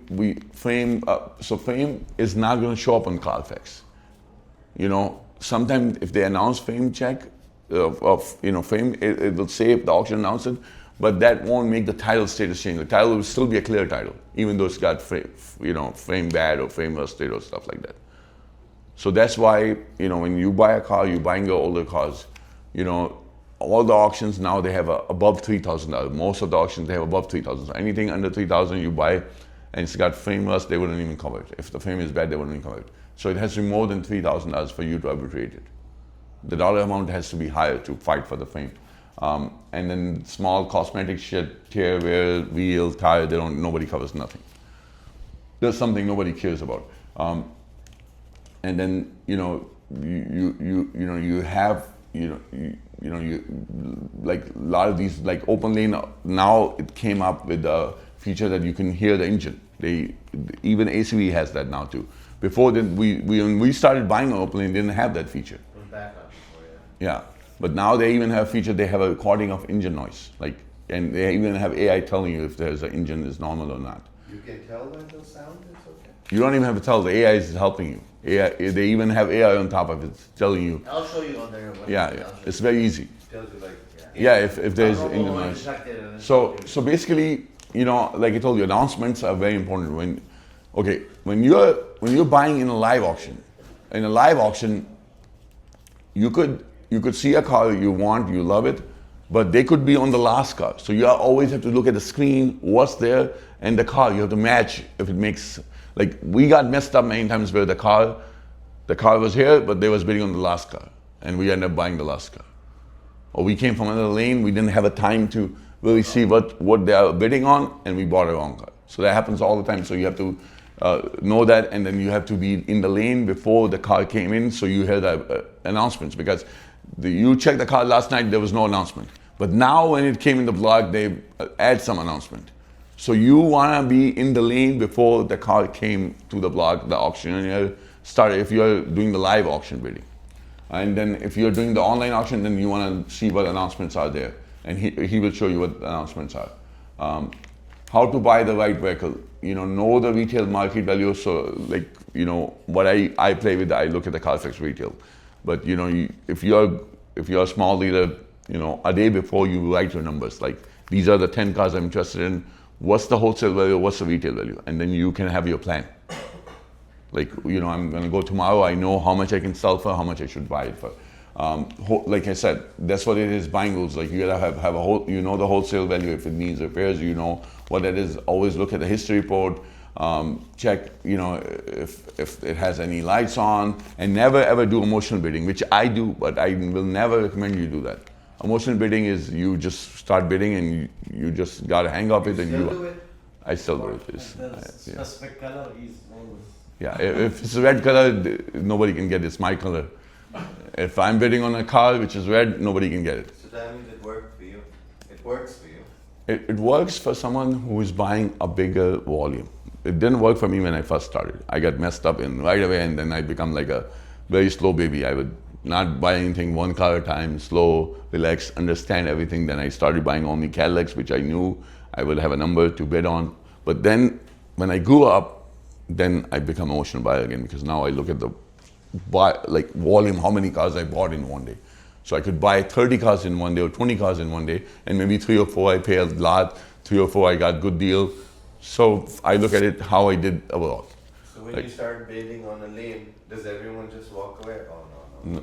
No, it's not like that, but people know that if he leaves the car, he's gonna leave at a point where It's not, if That's a good it's- point. it's retail value. Oh. Leave it at retail value. if I leave the car, like if I stop bidding, that means they're not gonna make money for sure. That's granted. So we should go with you. So okay, so set up a maximum bid. Just make sure you run your floor plan in your brain. If you set up a term like the floor plan, because if you're not dealing with interest, they can give you and any car under 5,000 will charge you so much. 5,000 to 75 will charge you so much. It's a lock then. Lock then. Do see sides. 75 to 10,000 will charge you so much. So they are charging you with the dollar amount, tier pricing. So and the pricing is with the auction. About It's not.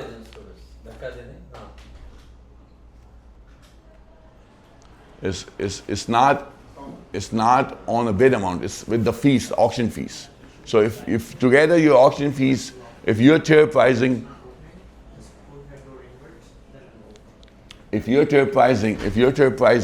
is above 10,000, you charge so much. They will charge you so much fees.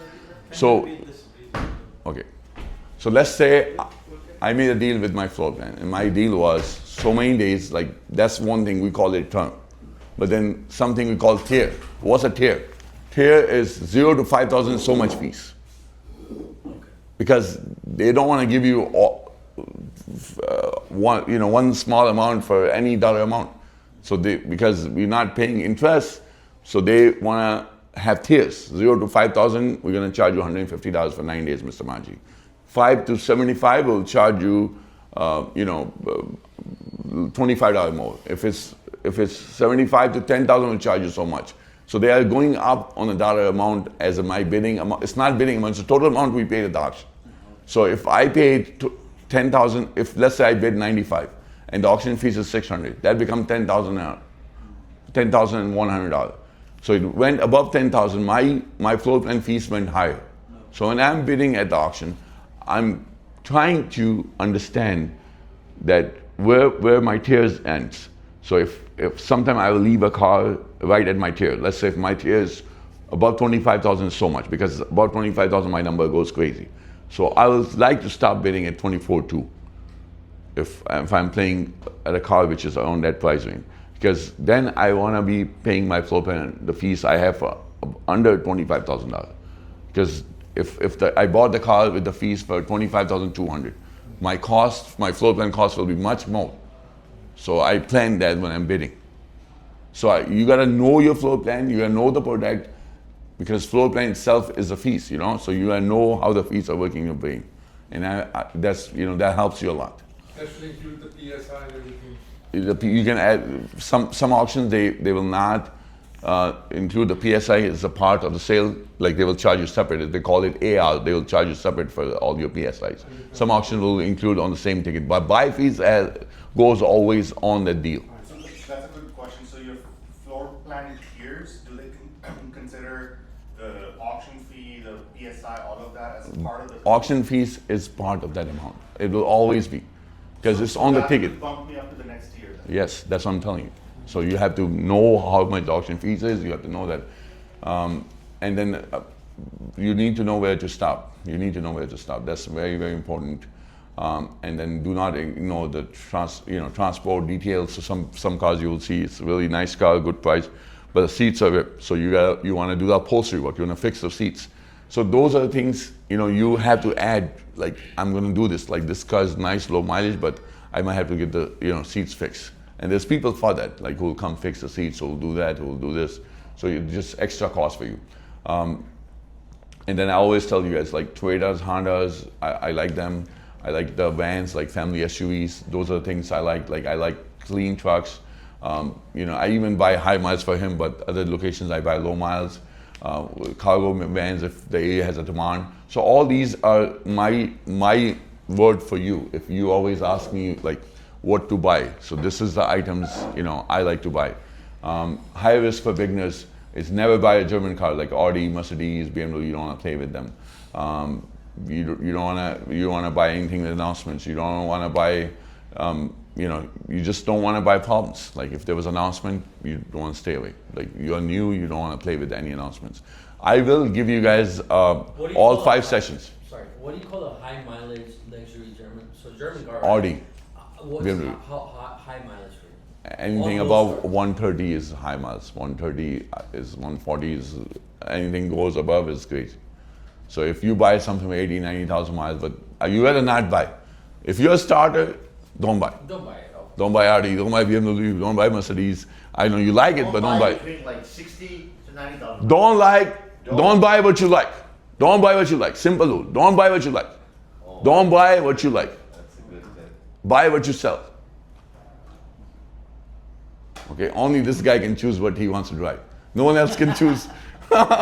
He has the option. So Okay.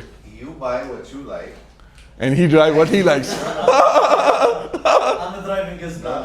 Very interesting thing is, And I'm just telling you guys, when you're buying cars, when he's gonna go in buying, he cannot buy what he likes. He can drive, right now we have 250 cars, he can drive what he likes because, he works with him, but I'm saying is, when he goes to buying, he cannot have the same philosophy.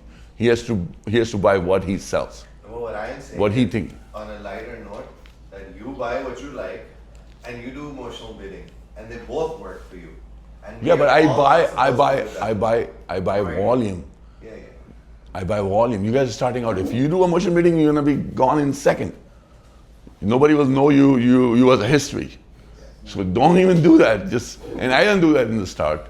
I went through a lot of stress, a lot of time, and there was months I didn't make no money. I just break even, but I learned the business. And the learning the business was just trying to go through the tough time. And there was a time there was 4 or 5 years in the middle, which I even stopped running my own business. And then I stopped running my own business. I was not running it 100% myself, but now I'm back from last year. I'm involved in everything. So inspection lists can be, like I said, you want to make sure there's no warning lights, transmission shifting properly. Like, sometimes you could see the car, there's a tool on Amazon you can buy for like $20, $30. The mirror comes out, you can see under the car if there's an oil leak. If you feel there's oil leaks, you should know if you can handle them. Well cover gasket you can, but sometimes you cannot. You have to know that's why I said the make and model you're playing with. You need to know what are the normal problems. Watch videos on YouTube, and then some cars the problem can not be big, but you have to take the whole engine out.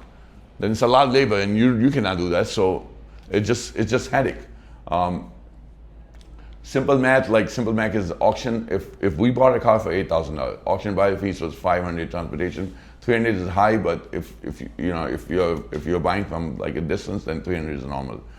Mechanical repairs can be anywhere up to $700. You know, and then this is like, you know, if you make them do the PSI, you're gonna pay $100. Advertising can be $150 a car. Floor plan for, you know, for $8,000 car, maybe first 30 days will be $100, but it will be more. So your cost is $10,000, and you want to advertise at 13 or 12.5 and try to make some money. But all these are cost. You know, so the more, like when I'm buying a car for $6,000, $7,000, $7,000 car, like I already have $1,500 cost in it. Like I have to like make at least $2,500 to make $1,000. That's why I consider I made some money. But as a, Mujibhai, you mentioned that you have a pack concept, right? that's the pack when I said $1,500. Is the pack inclusive of these expenses? So pack is what we think average what it costs us. Okay. So like you would include. Like depend on how much volume you do. Like you know how much volume you do in 1 month. Let's say you sell 5 cars. So depending on how much volume you do, you set up your pack. Because it depends on volume. And the pack is inclusive of advertising or Yeah, those. yeah. Most of your expenses are covered in there. You want to do that. And if your volume goes down, you have to increase your pack. Or your expense goes up, you have to increase your pack. Do you look for places where those cars are located because your freight will depend on that? Repeat your question again. And how far those cars are located? They're like 500 miles from here or somewhere in California? Or So I was buying all over the US like 2 years ago, but now I'm trying to tend to buy locally. Because the transportation, especially after the war, the transportation costs have been crazy. And then if you're picking up the car from far away, you have a problem like transportation timings. Like, you know, it takes time to bring the car to you. So all those things affect you. It's costing you money from the day first you bought the car. So I like to play around local now. I don't like to go far away. I bought a lot of cars far away, but I stopped it. Now I'm like, since I came 100% back in my business, I learned that was wrong. Like I learned back myself again when I came and started running again. So we try to focus more local auctions, you know, more local things. things within 100 miles? Yeah, within 100 miles, 150 miles. Even open lane, if we're buying, I will tell them to buy local dealers. We don't want to buy far away. Mujibhai, will you share this deck with us? Because I think the printouts don't exactly match. So It's not matching? I don't think. Okay, I'll send you all the PowerPoints. I'll send you all the 5 PowerPoints, all the 5 handbooks, everything. Yeah, all the information that you're putting there, that is not. So, normally try to match it, but maybe, you know, but Today's especially is really. okay. Customer ID and required signature. So every deal jacket should have a customer ID. The customer has to sign all the documents. When you have a problem, you don't even have a customer ID, that's a big problem. Like I would see a deal and my guys made a copy of the customer and the printer is so dark you can't even see the damn ID. I'll get pissed at them. Like why you made the copy when it's not even showing what the customer is? Like legally you're supposed to have a clear copy. So, you know, all those things, power attorney is a document, you know, which allow us to sign on their behalf on the title. So, you know, when we do retail, we want to get the power attorney signed. So when we send to the state, if we have to sign some documents for them, for just for that car, the power attorney is just for that car. It's not for loan documents, nothing else, just for title paperwork. We can do the power attorney, and we do that all the time. That's part of a packet that we get the power attorney signed. Is there a legal requirement for all of these to be physical paper, or can these be electronic? You can do everything, the DocuSign, all the documents you can do, but some states will not allow a title application or stuff like that, just, you know, online. So they want a physical sign for that. Brother, like, you know, sometimes we are facing on daily basis that like the dad want to buy a gift for his daughter and he want to put the car under her name. Currently, I'm insisting like she should be physically in the dealership. Is there a way You can do DocuSign. We do that all the time. You can tell her that I cannot put, by law, I cannot put in her name, you know, because she's not signing documents. But if she knows that, we can send her a DocuSign. She can open it and sign the documents. Okay. Or the only other option I can think of is, you know, without her signing any document online or something, we cannot put, this is a legal issue. We cannot put in someone's name or add someone. Okay. If she sent from her email her ID clear and she signed that I'm authorizing my dad She can just sign the damn bill of sale. We can send her, by email. yeah. Yeah. I can let him sign, but the title, I will not let him sign it. He cannot sign it, but all I'm saying is you can even send her the DocuSign to sign the bill of sale and everything. We have a DocuSign account. All your choice locations, we do all the paperwork online. Okay. Like customer, they don't come to us. We just send them the DocuSign packet. All of our Zeus documents, customers sign it. They sign on DocuSign and we ship the car. It's the same thing. Yeah, It's the same thing. Same shipping. It's the same process. Yes. Same process you sold the car to out-of-state customer. If the dad is there, okay, dad, we're sending the email to your daughter, have her sign it, you pay us, halas, you're good. But if they are paying with a credit card, not cash, then they have to sign a credit card form, which is a third-party payment credit card form. Because we are taking a payment from them for someone else. So it's called third-party payment credit card form. Real quick, are we gonna record his session as well? or- Yeah, we will record. But I'm coming to that right now. What's the time right now? The reason is I have to go somewhere. What's the time right now? It's 9:47. Okay, I'm gonna have him come right away. Okay, the financing, we talked about it. You know, just a down payment, financing, cash deals, tips, we talked about it. Cash deal is a cash deal, we talked about it. Financing is like, you know, like we told you, when we sell the car in the financing, we don't get paid. We don't get paid for a few days, few weeks, whatever. We have to go through the steps. Steps are like the required documents with the bank and get funded. So it takes time, the contract to get funded. Back-end basics, like back-end is warranty, gap, anti-theft. All those are like, most is service contract and gap. Those are two main things you want to remember. If you are doing retail, this is something applies on retail.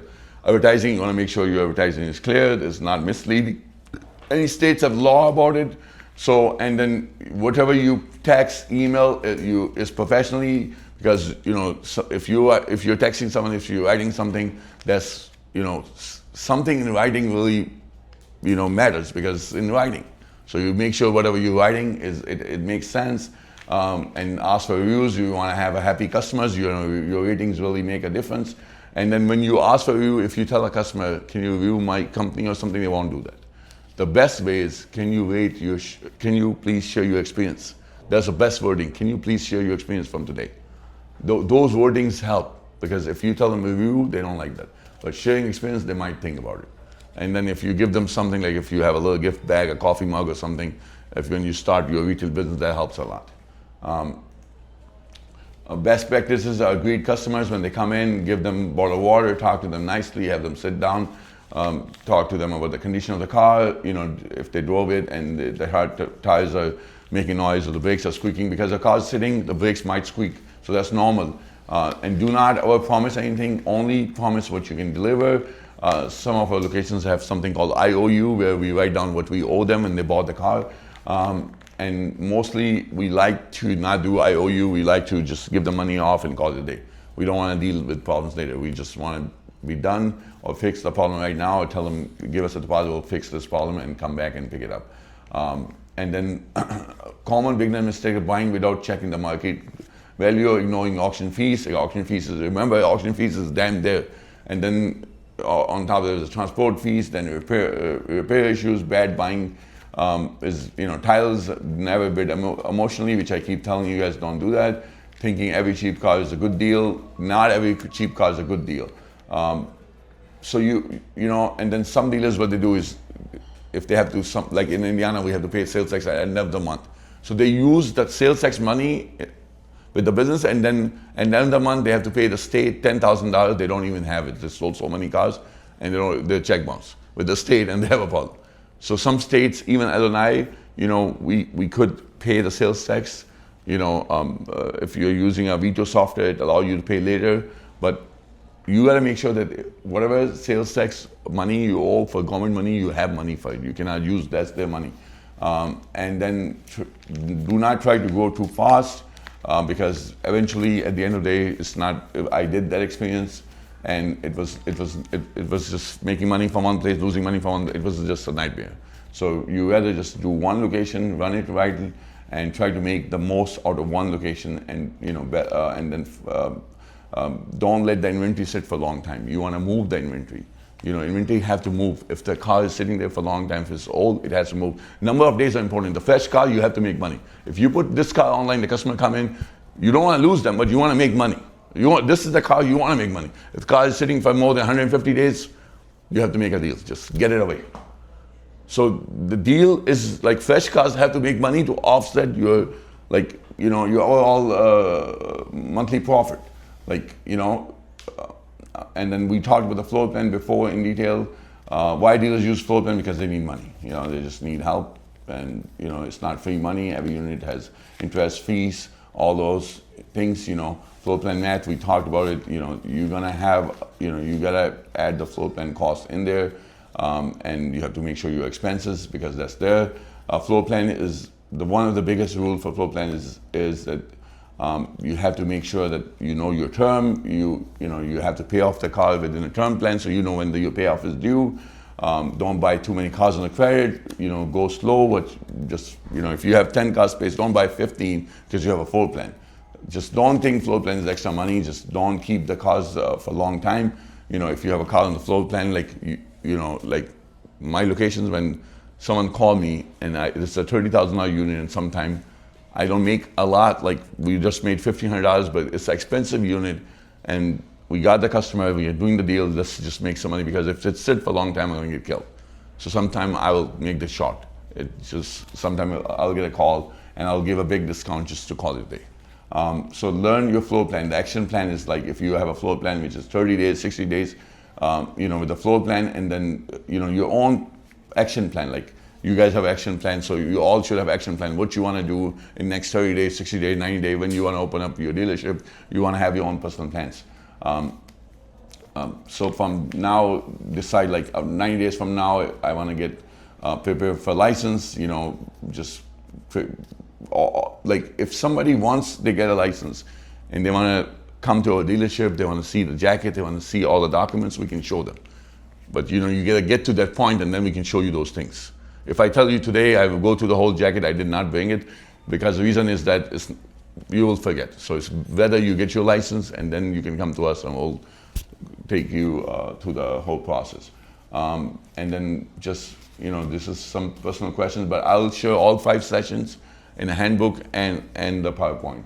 And then just all the fees is like you have to know how your money is moving on. It's like a cycle, how much it expects you, and then reputation matters, the rules matter, and then you know, this is it. Now I'm gonna have him do the open lane really quick for whatever time we have left, and we're gonna try to end by 10:15 or 10:20 at the most. So he will do like 30 minutes at the most for open lane. Well, Mike, can you add one slide in there that shows the contents of the jacket? We can do that. Yeah, if you have that slide, okay, your jacket should consist of this. Yeah, and the software will have a like one button you click, it prints everything. So it's not like something you will have a problem. Once you have your software, it'll print all the documents you need to get signed. But the best thing I say is, if you really want to learn hands-on experience, the best time is once you have, if you're opening a retail, once you're ready to open a retail license, that's the time to go visit one of my dealerships. Stay there for one day, go through the paperwork. They will teach you, and there will be no problem. Let's say you want to open up in Indiana. He's in Indiana. He's running my location over there. He can guide you with that too.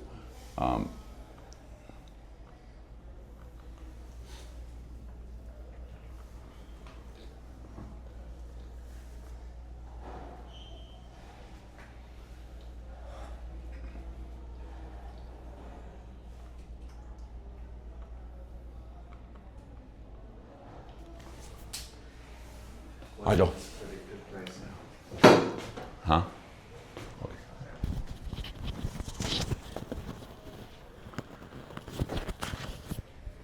There you go.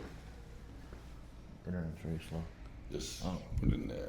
This is a magnet you can put in the front. This goes inside your shirt like a little bit, and then that thing comes up the front. Just like that? Like that. You can do that. Or the best thing is I use the magnet. Switch to, we have a few different accounts. I'm gonna switch to the main account, your choice.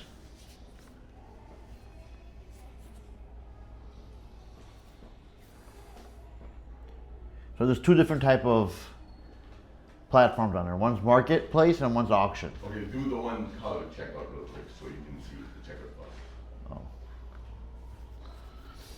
All right. This is the car we bought yesterday, and now we have to check it out. So let's send this to LG. So 10,800 is the base price. And then look, the buy fee is 400.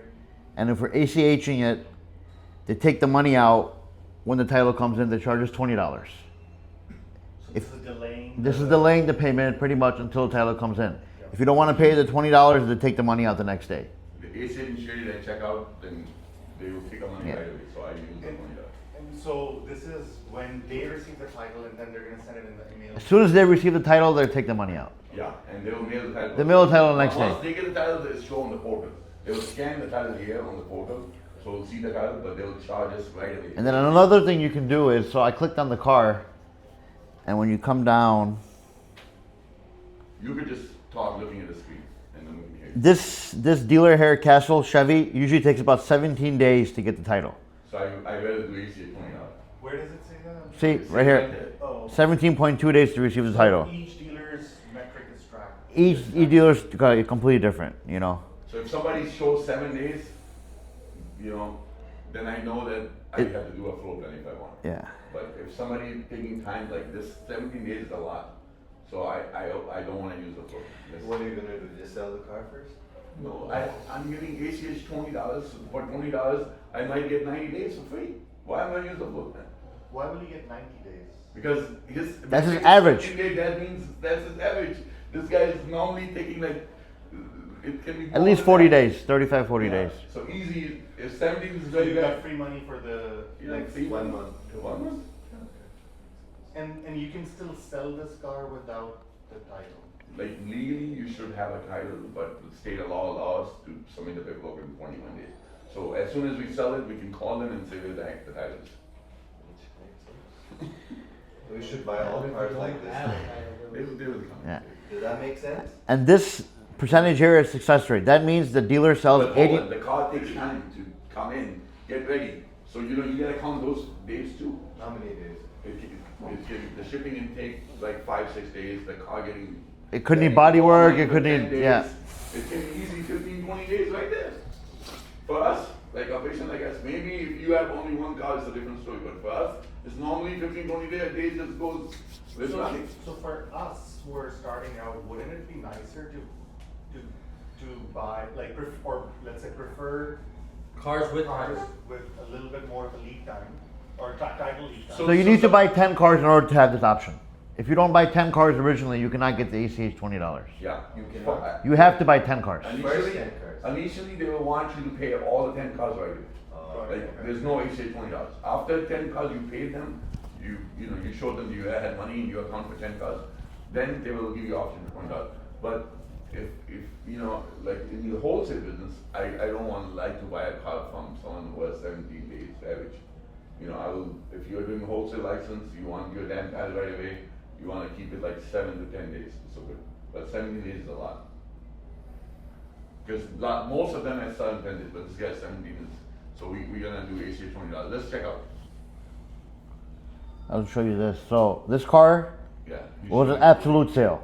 So this car we started bidding on this car. I'm gonna come down and then I'll show Tells you. the people that they- So originally this car on June 17th started at 4,000. And then we got into it when the absolute sale started. So see, these are all other dealers that are bidding as you keep going up, up, up, up, up. By the way, this dealer here, Alstein Automotive, this dealer checks his cars like no other person. So if you see this guy bidding, that means his car is good. Just an idea. So we started here, 10,000, and we kept going up. So as you can see, we kept fighting with this guy, and they finally accepted our offer. At 3 o'clock was the absolute sale. The reason the guy accepted because he did not bid. So at 3 to 1 we bid, and nobody bid after that for 3 minutes. We got He it. accepted it, yeah. Today it's nobody bids for 3 minutes. We get it. So that's how we got it. When you started bidding at what price? We started I started bidding bid- because yeah. we normally bid on a split sale. We play in last 30 minutes. We don't even waste time. Wasted then. So I'm confused now because I think, I thought ACV had the time increments. Does Open Lane too? For absolute sale, we told Okay. absolute sale. Absolute sale is something different, which they started later on. So absolute sale happens every day at 3 o'clock. We like absolute sale because we can get the car the same day, and with 1 hour we can buy a few cars. So that's what we like. But it still has the time increment, so if someone had But bid, but normally they don't, because the car has already been online for 3 days. It's already got to the point that it's at MMR. So nobody really takes too much. The absolute sale time, you don't waste too much. In 1 hour, normally we are done. Absolute sale means like no reserve. So Yeah, it's gonna and sell then no we are matter done what. Normally by 4 o'clock, we're done. If we Yeah. buy it like day before, we bought 4 cars from here. So normally we'll buy 1, 4, 5, but that's nothing for us. If we wanna buy more, we can, but that's something we're being careful. Okay, So we're gonna click so- location. We're gonna send it to Elgin, right? Okay, yeah, but first we have to see where is the damn car. The car's in McHenry, so it's local. McHenry just uses transportation, we don't want to Yep. send our transport. It's gonna cost us 150, so we click that. So this is all included in the price of the car. So if you're gonna floor it, you can floor the transportation, you can floor everything in here. There's also something called extended guarantee. Extended guarantee gives you another 7 days. So you have 14 days total. Usually the car comes with 7 days only. If you find a problem or you say the transmission is bad or something, you must let Backlot know within 7 days. If you don't, you're screwed. Yeah, Sometimes and the then- car comes to our lot and it sits there for 6-7 days. And we find out the transmission is bad, so we're out of luck. So if we don't use their transportation, then we always get extended guarantee. Because then if we don't pick up the car within time frame, but lately with the diesel prices, with all the towing prices, we have been using their transportation, so we don't have to So worry. if there was a car which took 3 days to come to your lot, If we use The days Backlot start from the transportation, time they deliver drop the it. car to you. That's why we're using this. Our time don't start, but we're not gonna get 14 days, we're gonna get 7 days, Yeah. but it's the time when they drop the car. So it could take 1 week to drop it off, it doesn't matter. Okay, and let's if go. you don't use their transportation, the clock starts right away. Yeah, start right away. If you use only the guarantee, it's 7 days, but then if you do extended, then 14 days. I'm gonna check it out. Yeah, check it How, out. how long do you have? Oh, look at it, that's how the check-in time. Sure. Once you've bought this, how long do you have to check out? Is there They give you 72 48 hours, after 48 hours, like 52 hours, they make you in bed. Like they demand you to check it out. 48 hours you cannot, they keep forcing you and then after 72 hours they lock They you out. even check out. for They you. check it out for you. They check all the cars out for you, ACH, next day. Now, you don't even have option. to and check the it out. cars at their lot, it's not even. Yeah, because they want you to do the damn checkup. Right. Yeah, I will pick you up, just relax, okay? Goodbye. So I'm checking out. I'm not, I'm gonna come at 11, I told you, relax, okay? I'm telling you 11, goodbye. Bye. You wanna show them the car right? Yeah, okay, I'll go back. Really quick, and then I want you to buy one car. Yeah. Okay, you just buy a car. Okay. Buy one car with a dumb mind like us. No, No, no, no. All right, so right here you see filters, all filters. Buy one car, shop. So 99.9% of the time you only want to buy from a franchise dealer. So make sure you select this because a lot of other dealers will sell cars and you might get screwed. This is very important. You must click franchise. If you're buying a newer car, you can go and you can click off lease. I don't like rentals, but it's up to you. But franchise is very important. And then now we are going to, let's say you want to buy a car and you don't want to deal with bidding, you can always click the buy now option.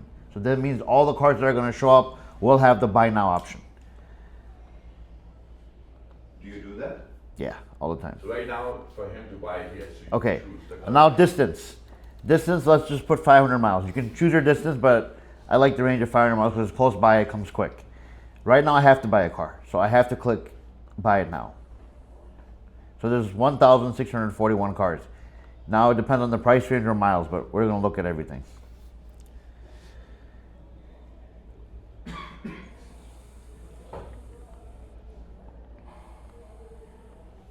So I'm filtering it, or I'm actually sorting it by distance closest.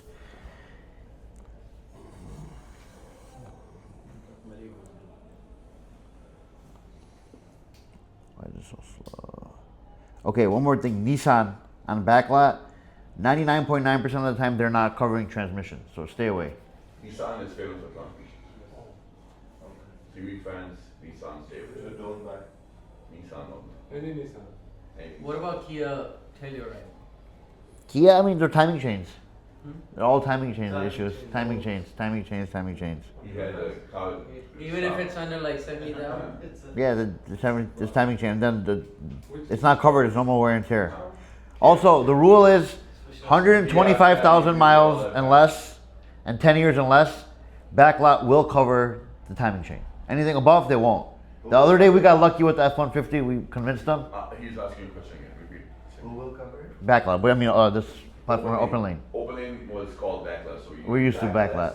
Backlog. Backlot. Open lane. This platform is open was lane. Backlot. So if I say backlot, I mean to say open lane. It's the same company. It used to be called backlot. So So sometimes, Backlot. 150 We and used to get backlot. sometimes, for example, a lot of these Kias and Hyundais, they have like a very 150 good and? powertrain. 125 and lower. So with Hyundais and Kias, usually you have like, I think 10-year. 10-year, 100,000 mile warranty. Right, so wouldn't you be? You're not the first owner and you're a dealer. They don't cover dealers. Oh, They don't cover, you have to be the owner. You have to have the car registered in order for the warranty to be claimed. Oh. So they're very smart. Otherwise, a Hyundai dealer is selling a car with the issue. Why won't they fix it? So one time we had an Avalon we got stuck on. Same thing. So I'm trying to find something that I can buy that makes So sense. that's, we call it fishing. So I'm right fishing. Now the scale is fishing. so what are you Can you looking tell us for? what you're thinking right Yeah. now? What I'm thinking is, What are Okay. you looking Cause, for? 'cause your price range, so you haven't set up a filter that, what would your price range? I can buy a $50,000 car if it makes sense. Okay. Or even $100,000 car if it makes, or even $2,000 car if it His makes sense. filter is closest. He did that. He showed Yeah, you that. closest as in like distance. Yeah. But, this- Yeah. but it could be like $100,000 as you said. we want to see what. If it dealers makes around us- sense, no problem. Yeah, we want to see within 100 miles from us which dealers are selling cars, and then we, like this thing is telling us a lot of data right here. So it's telling us like the dealer name, so we know the lot of dealers we've been buying, the miles, the air, make, model. Some of them will have a CR on it. They all do, once you open it. Yeah, like here, 2.9, Yeah. 3.4. So it's even telling us a CR. So on open lane, if you're buying a car and so CR is 4.5, that means good. Because their CR includes the motor and trans inspection. Manhattan don't, but theirs do. So if you see anything here with a 4.0, Is it okay to say that for online forums, open lane, ACE, their CR would include the engine and trans? yes, they will. They So include the online- whole. They right. include the whole inspection. So Okay, but they're, but Manhattan is CR. They don't check that mechanically. Are these trade-ins too? They more 90%. 90% of the cars are all traded. of them are traded. All if the dealer couldn't sell. So 90% of these cars Like, are can you traded. tell us what you're thinking? What I'm thinking right now is, let's say this car right here. I'm looking at for the You see, auction. I should not get fucked. Huh? That's a good idea. Okay, okay. So like this car, I clicked on it because it's cheap, number one. Number two, these do good in the auction. But at the same time, the CR is 1.3. But it clicked my eyes because it's a one-owner car. So it might be maintained well. But these frames always like to be broken, so I gotta look for it. So right here, it says exhaust and oil leak. That's something we don't wanna deal with right now, so What I'm is just gonna this? close it. What is It's a Ford Escape. You're going too fast. So I'll go back to it.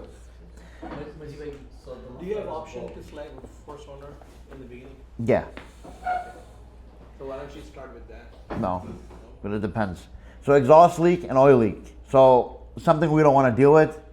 And then, so I'm just gonna close it out. But see here, this is very important. Watch this. So frame damage, perforated rust. This means the frame is completely toast. It's gone.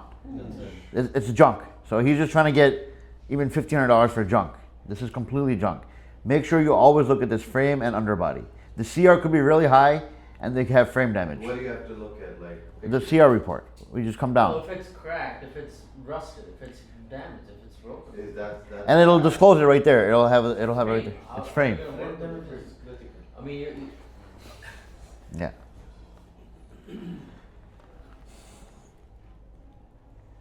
Frame damage is not rust, right?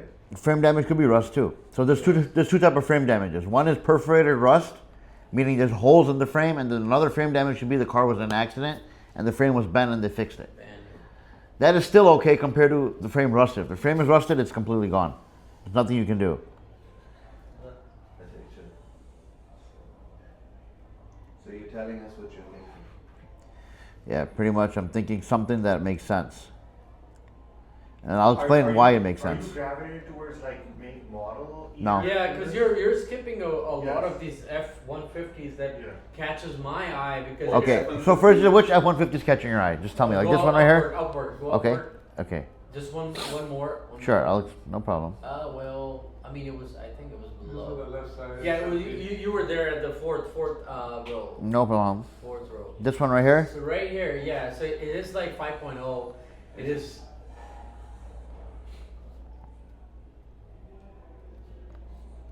It has black book value. So number one, I'm not looking at it because it's over 150,000 miles. Oh, okay. The reason why I'm not looking at it is because this engine 3.5 is known for timing chains. Okay. So, it's known for timing chain. Even though the car looks great, but look, I have all these codes too now. And now look, like I told you, timing chain. So it's a Crankshaft position sensor, crankshaft position sensor. That means your timing chain is gone. So I didn't even look at it because I know it's over 150. What does pending mean? Pending means that his timing chain is going to be bad or it's Okay. throwing a misfire soon. But this is why I didn't even look at it because I know it's going to have some type of issue, even though the CR report is 5.0. But I knew 3.5 is going to have issues, so I don't even want to look at it. Okay. There's the Honda That makes Pilot, sense. the Honda Pilot.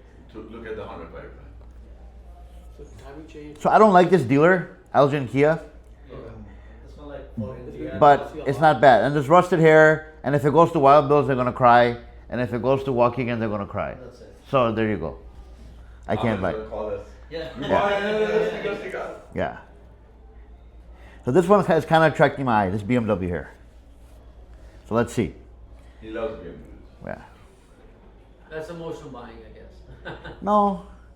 So this is ticking. I'm not going to buy it. Right away I saw it ticking. Goodbye. If he buys it, I'll kill it. I'll still buy. I'll buy later on after this auction. After this session. The AI report Why told did you you that? leave it? AI report told me ticking. Engine is ticking. By the way, they put the noise of the Engine noise. right? Engine ticking. Yeah, you can listen the noise from the engine. Yeah.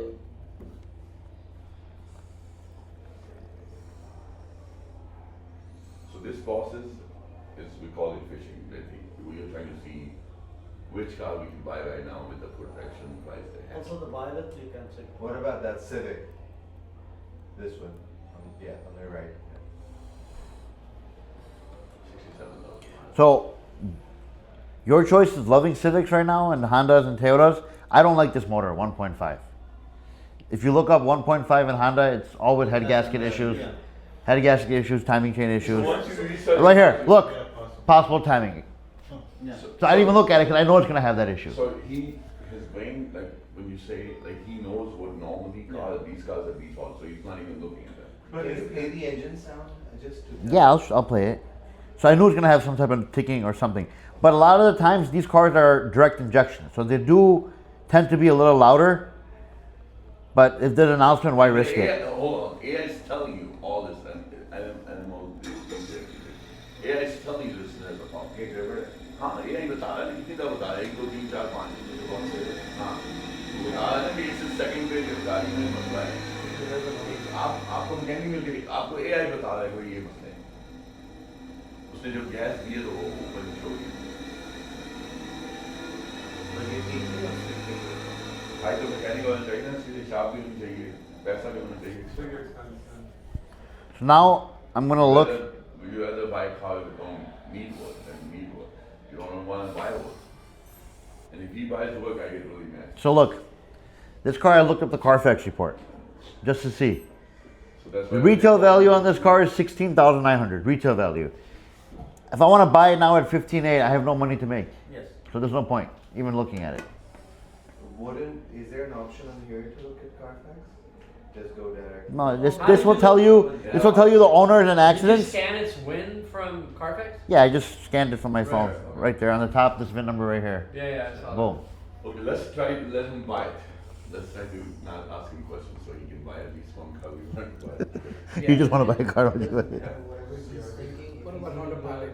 What's the RVs, right? Speak up his thoughts. Which one? He's got The one- the- obviously years of experience. This one? We can't learn his brain. We have to go through the Process, drill. bro. Yeah, We're we have to go telling you that's how you buy it. Yeah, We're just yeah. showing you. So let him buy one car with its process. But he'll tell you All right. one- Another thing with Hondas: brake system problem, hill assist problem, road departure. All these issues are lights that come on the dashboard. They're not cheap to fix. Thinking it's a Honda? No. It's probably going to cost you $2,000 just to get these lights off the dashboard. So we don't want to buy it. And this dealer here, Wild Honda, most of these they're running a different auction. Manjubai goes to. If they don't sell there, then they come back here and they get stuck. So now, a lot of times, like. Would you buy if it's a reasonable If you have a shop, sure. If you don't have a shop, no. Even if this car was buying now at 5,000, I would not buy it. Oh, really? Yeah. Is there anywhere you can see which auction this car has been through? No. Unless it's so. This This one? yeah. This one doesn't seem too bad for Wild Bills. But it's gonna have something 3,400. Check engine light present. You're gonna get mad at me. I cannot. See? Exhaust leak, but it's not bad. Exhaust leaks noise, but then this is Cadillac converter. It's not bad. I will buy it for the auction Buy now. for the auction. I'll buy it for the auction, but I gotta check before. Check the lust, how bad it is. Okay. So you buy this for the auction. Of course, sometimes you check engine if there's a leak. Buy this for the auction. Yeah, that's what it goes. What is the CR on this? Nice car. You buy it for 3,400. Oh, it has rust We on can it. buy it for 34, or we can give them off. The paint's, Right. on one of the panels, the paint's off and it's rusty. I know, but it needs us to hold you. So look, now here, It's not bad. it says rocker, it says here, rocker panel rust.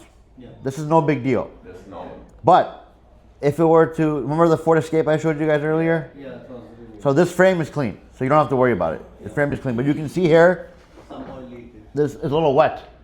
That means there's a little oil leaking here. It could be from the oil filter, it could be from main steel, it could be from anything, but it's a little oil leaking. But with opening, see, you can see all that. But you have to pay attention to detail. Look, the tires are good. Engine transmission is okay. There's something good for the auction. Interior is fair condition, typical wear. And even though it's a cheap car, you always got to read the short test drive, 20 miles per hour, no issues, notices, possible worn tire or bearing noise. So it has some type of hub bearing noise. I'm still going to check the Carfax, even though it's a cheap car. This is gonna be 34 plus around 4,000 then? Somewhere around there. So retail is over eight grand on this car. Wholesale is 2,700. But again, On this car, like, this particular this paint is VIN number, fading here. VIN number, with this VIN number? Yes. So it's already being marketed with car. No. This is what Carfax is telling me what the retail value is. Carfax thinks. Carfax Okay, thinks. thanks. Thinks. Carfax thinks this car is worth Carfax is 8 pretty grand. good. 8 9 grand. How, Carfax looks at the history and the right, but how, close or how perfect is that, It's like $1,000, $1,500 off normally. So if it says 8,000, that means we can sell it. So I personally, I would not buy it at 34. I'd bid on it, and I'd go like 2,150 to 2,600, and I'll stay firm. And then I'll send this guy a message, boss, let's make a deal. And he'll maybe counter me, or he might say, okay, you know what, screw it, I'm gonna sell it to him. This is a cheap car, so I'm gonna buy it from Waukegan's account, so it goes directly to them. I'm not gonna select transportation now, we'll worry about that later. Since this car is older and it's cheaper, and Majibhai will let me not take the as described guarantee, I'm not gonna pay for it. Why waste $95? It's as is. And obviously it's cheap cars, so if we buy ACH. something for 5,000, we don't buy any of this. So I just placed a bid, and I'm already outbid. So that means this guy has a proxy bid. Yeah, So- what side? He had a proxy bid. Okay. Superior Motor Car Credit, and I don't like this guy, so I'm gonna buy the car now. Because he always messes with me, so I'm gonna buy the car. So this is how we buy a car, guys. You click buy. I got a little emotional now. I shouldn't have done that, but Okay, take the 95 out. yeah. Waukegan Auto Auction, 95 out, and then I'm gonna come down and Tuesday shipping. I opted out, and ACH. They said $20 crazy. No, this one's gonna give you title in one day. It's okay, we still want to do $20. Okay. Transportation 185. This is in Wisconsin. Amber's not gonna pick it up. Okay. But now I'm thinking this car is costing me $38.55. Yeah. What am I gonna sell it for in the auction? $4,500 maybe? You cannot more than 5. We can add more than 5, but that's what we do. I mean, I can cancel it if I want to. I didn't buy it. Honestly, it's But that's how you buy a car. I really don't want to buy it, to be honest. Yeah, Okay, it's show me not the pictures making one more sense time. to Show me. me- either. It's red. I mean, to be very honest, Yeah. Show me the pictures. I don't feel Here, nice about this, this. the paint's feeding here, so That's fine. No, show me the pictures. We don't like this. for Indiana, it will not work if we add the one back. How do we? This is like $4,000 car. At Go all. back, man. I want to see the whole pictures. I just told you. Tell him by now. I know what his coach is out the color. it's all faded here, bro. Okay, no, we don't No, want no. We don't. it. Okay, Okay, why we don't want it? It's ugly. It's red, but it's ugly. You cannot buy it. If this- Oh, it was red, you wanted to see it. Yeah, but it's ugly. I understand, that's with scratchy. no, scratches would have not made my change my mind. Rust would have not. But that paint faded and all that bullshit, I'm not gonna live it. Yeah. Because in my public auction people will not buy it because it don't look good. Okay, buy one car, then this person has to leave right here. He's looking at his phone like, I'm gonna step out right now. I'm done. And this is the last class we're having, so we want him to He book. buys a mini. Huh? Specific on the. Mini Cooper, no, timing chains. Timing chain, head gasket. If you have a mechanic shop, they're great. Yeah. Great cars, you buy them The cheap, Mini and you is make a lot of something money. able to do, so you don't want to buy So these is with Beamer. money. Huh? So is Beamer. Yeah. Yeah, Mini is Beamer. Come on, man, fish one thing. No, don't Russia never done don't it. rush it. All right, so this car right here, hopefully it's running. I think it's not Well, running. that's nice. I think it's not running. That's why it's No, cheap. buy what you- Knocking. So boom, I can't buy it. Otherwise, it was cheap. It was good for the auction. Somebody would grab it right away. Very sorry. There's the Ford Escape, No, I stay away from Ford Escape. Never buy I it. think. Because of the trend. Escape? Yeah, yeah. Yeah, What about no German cars? We don't. We I'll buy a German car now if I find it. What So about I GTI don't I see- saw that. We do. Not We f- do, but not we. Asim, I don't see one single Impala. Have you seen it? I saw Impala. I let it go. That Camry maybe is good, the 07. Huh? 07 Camry. Yeah. So it goes for auction and for India. Oh, the Volkswagen, that's- This is in Indiana. This is good for wild bills. But see, it's gonna have some shit. Abnormally noise. See, ticking. Okay, why can't you just choose the option not to show those cars? It's wasting time. Yeah. Because sometimes I can find ticking that I know is good for the auction. And just take the filters. Okay, okay. So All right. you can choose the filters. All right, so I'm gonna add the filters now. So it's gonna Inspection details. So, lower engine noise, no issues. Upper engine noise, no issues. Transmission, no issue. Transfer case, all of them no issues. Make it no issues. Transfer case, no issues. We don't want no problems. It's like all of them. No issues. Frame damage, no issues, no issues. Head gasket, no issues. See how the cars are coming down now? Operable, That's good for us. no issues. No issues, right? Yeah, you can do settings. No You issues. can No. design. I have a filter saved here. I just gotta pull it up. So you can ABS take the light. filter, save your settings. So don't you have to do Remember, it? you're in minimizing the risk. You're minimizing the profit. You have to understand. In the that. beginning, it makes sense, right? Because when you have higher risk, that's where you're playing. That's where your mind and everything you can do on the card comes You have only 6 minutes to buy one car. in. Question about that. That's all we had. 10:30. It's okay. I can buy 10 cars in 6 minutes if I have to. No, don't go into beast mode. Just buy one car. Yeah. The kid over there will be saying bad words to him. And And my manager, who's his boss, is gonna be going crazy. he called me to come, I told him, Magic told me to come to Joliet, he will show me the financing. This is what I told him. This Infinity, I like the Highlander. The Cruise, maybe it's right? the white Infinity, Cruise. gray one. Which one? The white Cruise, we got a little bit. He's gonna tell me, you send Muhammad over there, we have no business. Yeah, yeah. Which This one? one. This one? Yeah, On the no, right, white on the Cruise, right. yeah, Oh. this one. Yes, let me just look at this real quick. So it goes to the- Injector ticking noise noted. This is no. Rust, rocker destroyed, Oh, no. that's really bad. Then you're gonna get mad at me. Try the Highlander. Where's- One down, one row down. 4.6. This one. This one? Yeah. This is ref. Oh, this one right here. Yeah. So 21.5 of the bids are already way too off. I think it's 20, but we'll see. We'll see. It might be good. Hey, damn. Do you- Hail damage, dented, trunk. We don't want it. Oh, that's why it's on there. But see, look at the CR report. It's 4.6. Yeah, but it has. But so you have to look at the inspection. You have to look at the inspection. से वो निशान लगे हुए हैं सारे body पे. Hail damage हो जाते हैं, hail. All right, this might be a good Hold car. it, hold it. This Pacifica might be good. You cannot use the paintless dent remover. You can, but again, you have to sit there. And, All right, yeah. let's focus on that. This one's. So this one I caught my eye a little bit. One caution light on. It could be anything. So we got to read what the caution light is, or we have to see. So other interior is good, dirt, mileage. Okay, no problem. It looks good so far. Had So windshield damage, so. it's okay. Windshield's not a big deal. So it has a caution light on. So this is the auto start stop thing. Yeah, yeah. So this usually turns on these cars when the cars just jumped because it doesn't have enough power. So the caution light is only this because it doesn't have enough power. So this car is good.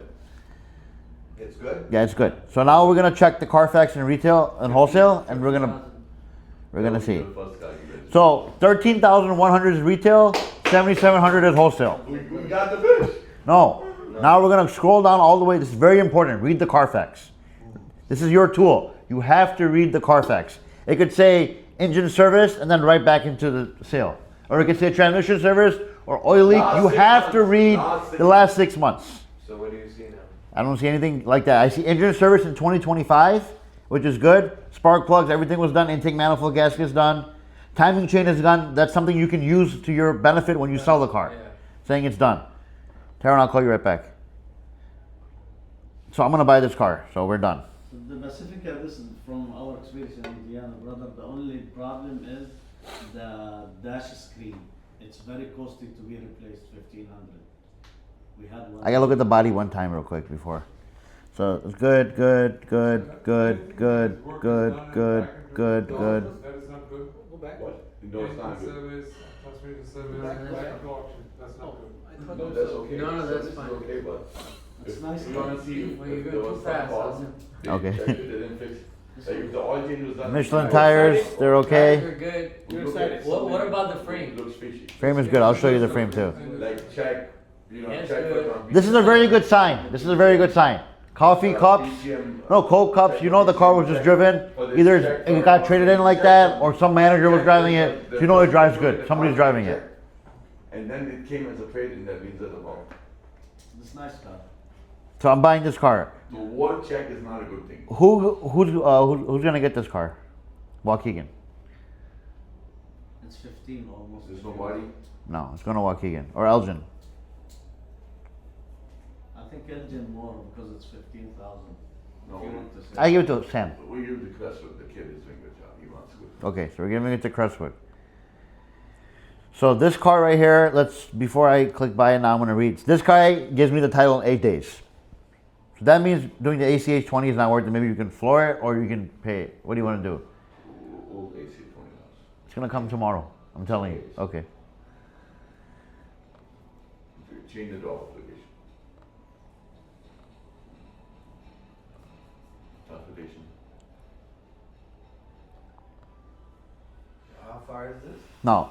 How much So now the transportation, well, if I'm costs taking it more to, than- because Waukegan is closer to Wisconsin. So they're only charging me 140. Now I'm taking it to Crestwood, they're charging me 210. So now I'm gonna take the car to Waukegan. So now I'm 145 and I'm good. It's better. So we do Oh, that too. it did- See it how didn't- far this, like if this So guy- because of like $50, $60, you change the location? Yeah. because- He's gonna sell it regardless. It's the same Oh, you're thing. making $1,500. Well, now it's not even doing that. I don't know why It's it's, more than $100. I don't know why it's not moving. It's more than $100, and then all the fortunes we're trying to get him is to sell the same product. If Okay, it's wider, then we'll make. so right now it's, for some reason it's glitching at 210, so I'm not gonna select transportation, I'll select it later on when it fixes itself. I'm gonna click buy it now. Is it a good price? Yeah, Yes, the car's bought. 13 is week. So that's that. Okay, now let me show you something here. So you can check out now with it? Yeah, I'm not gonna check out right now because the transportation is not fixed, but I just showed you we checked out on that car. Show the color. I'm gonna show the Corvette, and I'm also gonna show one more thing here. So this car right here, this car came into Waukegan. They called. They called. We bought this car for $16,000 plus fees. It ended up costing us $17,130 originally. This car came in. Uncle called me saying that the transmission is being delayed into drive and reverse. Usually they don't really cover it. They just give you $500 and say go F yourself. So there's a way to talk to them. We talked to them and we told them this is what it is. So they credited us $3,900 on the transmission. $4,000. $4,000? $4,000. Transmission is very expensive. These cars are very expensive transmissions. And usually they'll try to give you an offer and they say, oh, this transmission, we found it here for this much money. And it's BS. So you have to log in the computer and make sure that you have that transmission that's used and they're actually offering you the real transmission. They checked it on me yesterday and they're talking to you today and so. It's sold, yeah. I gotta go. Thank you so much. No problem. Thank you, everyone. Thank you, sir. I'm gonna find the Corvette that See you your out son when you bought. get the license. Sound. I'm gonna search Corvette. This is the Corvette that he bought. Or Okay, so ACV, you guys remember you guys had a little experience last week. So just, you know, that you just take your time, fish, just look at the nose. All right. So this one, So what we had about. he bought this car. So this car he bought, and Elgin called saying that the control arms are bad on this car. They're not going to go to control arms. And I told him, listen, we buy so many cars, this is not fair, you know. And I just started getting upset with them. So they gave us $500 just for a gesture, because we buy so many cars. Otherwise, they don't give you anything. So we got $500 back. So now this title is absent. It's going on 6/16. Now they got it. Otherwise, if there was 30 days, we could have just arbitrated and they would have took the car back. This is very important. Use this to your benefit. If you buy a car and it's a bad car and you're stuck with it, make sure you watch the title. If the title is absent for amount of days that it's supposed to be absent for, you're okay. If it goes over, you're done. And if not, then If you don't get the title, you can arbitrate it. You can return the car. cancel it. Cancel it. That's one way you can cancel it. So Right. when you return the consultation on us or on them? No, you can charge it. You can. You can charge the auction. But any work you do, you cannot get back. Yeah, any work, and then if you put so many miles, then you have to. So this car had a lot of codes. Hello? But we bought this car because we know it was modified. Yeah, I'm for quality. It was modified. It had an aftermarket cam, aftermarket exhaust. So it's gonna have these codes. It was tuned. This is like it. So that's why we bought it. High-end car, very So high-end I have a car. question. You guys are so seasoned and experienced and you're buying cars and running into these issues. Now it makes me concerned, like, you know, if I'm buying cars, how can I avoid issues that are engine trans? So buy new car store, only, make sure you choose all these filters, make sure you look at the car effects. See, we bought $80,000 cars too.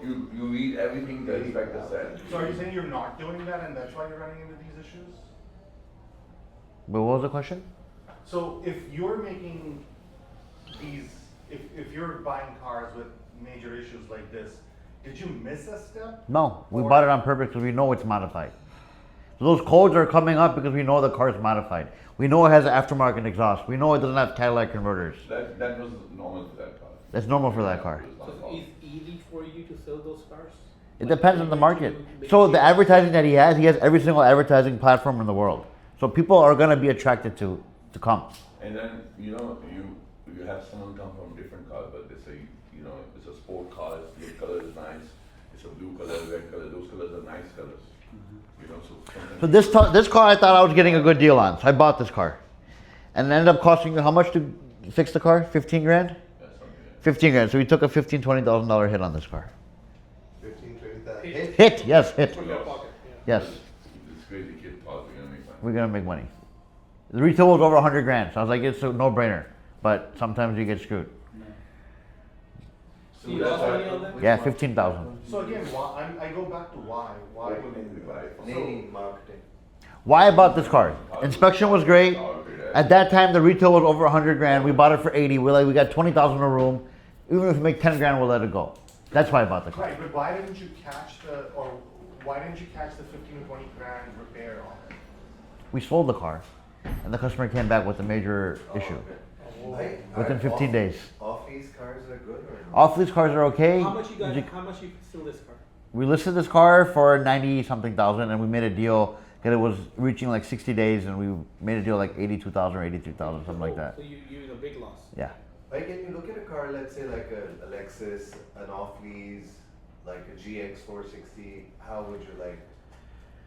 So you can search it. You could go to filters. And so off-lease Lexus usually doesn't do it here. So you got to go to Manheim to use a Toyota sale. Toyota sale is usually with Manheim. So you can get off-lease. So I'm searching GX 460, which I don't know why it's saying nothing is there. Oh.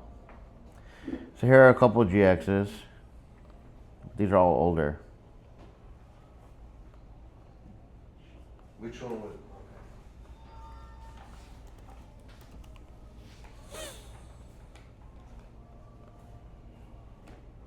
Newest year. 2026, 2025. So again, this is some small dealer in California. He probably bought it brand new and he bought it at sticker. He's trying to make some money, so he went up. 2025, 69,000. These are all remarketing people. You don't want to buy from them. This is a Toyota dealership. But if Why you don't buy from them? you don't want to buy from a small dealer, because if the small dealer can't sell it, how are you going to sell it to it? And plus, you never know. But sometimes you get lucky. Let's say you buy a car on a floor plan, like you bought a car on a floor plan, and you're getting close to day 60, and you really don't want to pay the curtailment, or you don't want to be invested in the car anymore. So you want to get rid of it, even if you take a $2,000-$3,000 hit. Some people will put the car in open lane just to get rid of it off their floor plan. So you get lucky. Yeah. But yeah, once you get used to it, like you play around with it, it's very simple. What's your business model? What do you buy? What do you sell? I buy high mileage German cars. High mileage, I buy German cars. I buy a lot of German cars. High mileage. which is high mileage is 130, 140, 150, 160, 180, 200,000, all depends. and they And I love to buy German cars with problems because I have a mechanic. So I buy timing chains, turbos, head gaskets, transmissions, I buy everything. you end up Electrical, no problem. you end up saving more on them. Sometimes you get screwed, but out of 10 cars, maybe I get screwed on one or two, but the rest I make money on. What's the average if you're on the high end? Your business model. Making? Yeah. Profit-wise, you can make 6-7 grand, or you can lose 1,500, 2,000. But that's like a slower model. Turn around. Yeah, it takes longer to fix the car, obviously. No, and to sell it to. Sells quick. Sells quick. Because look, a lot of people.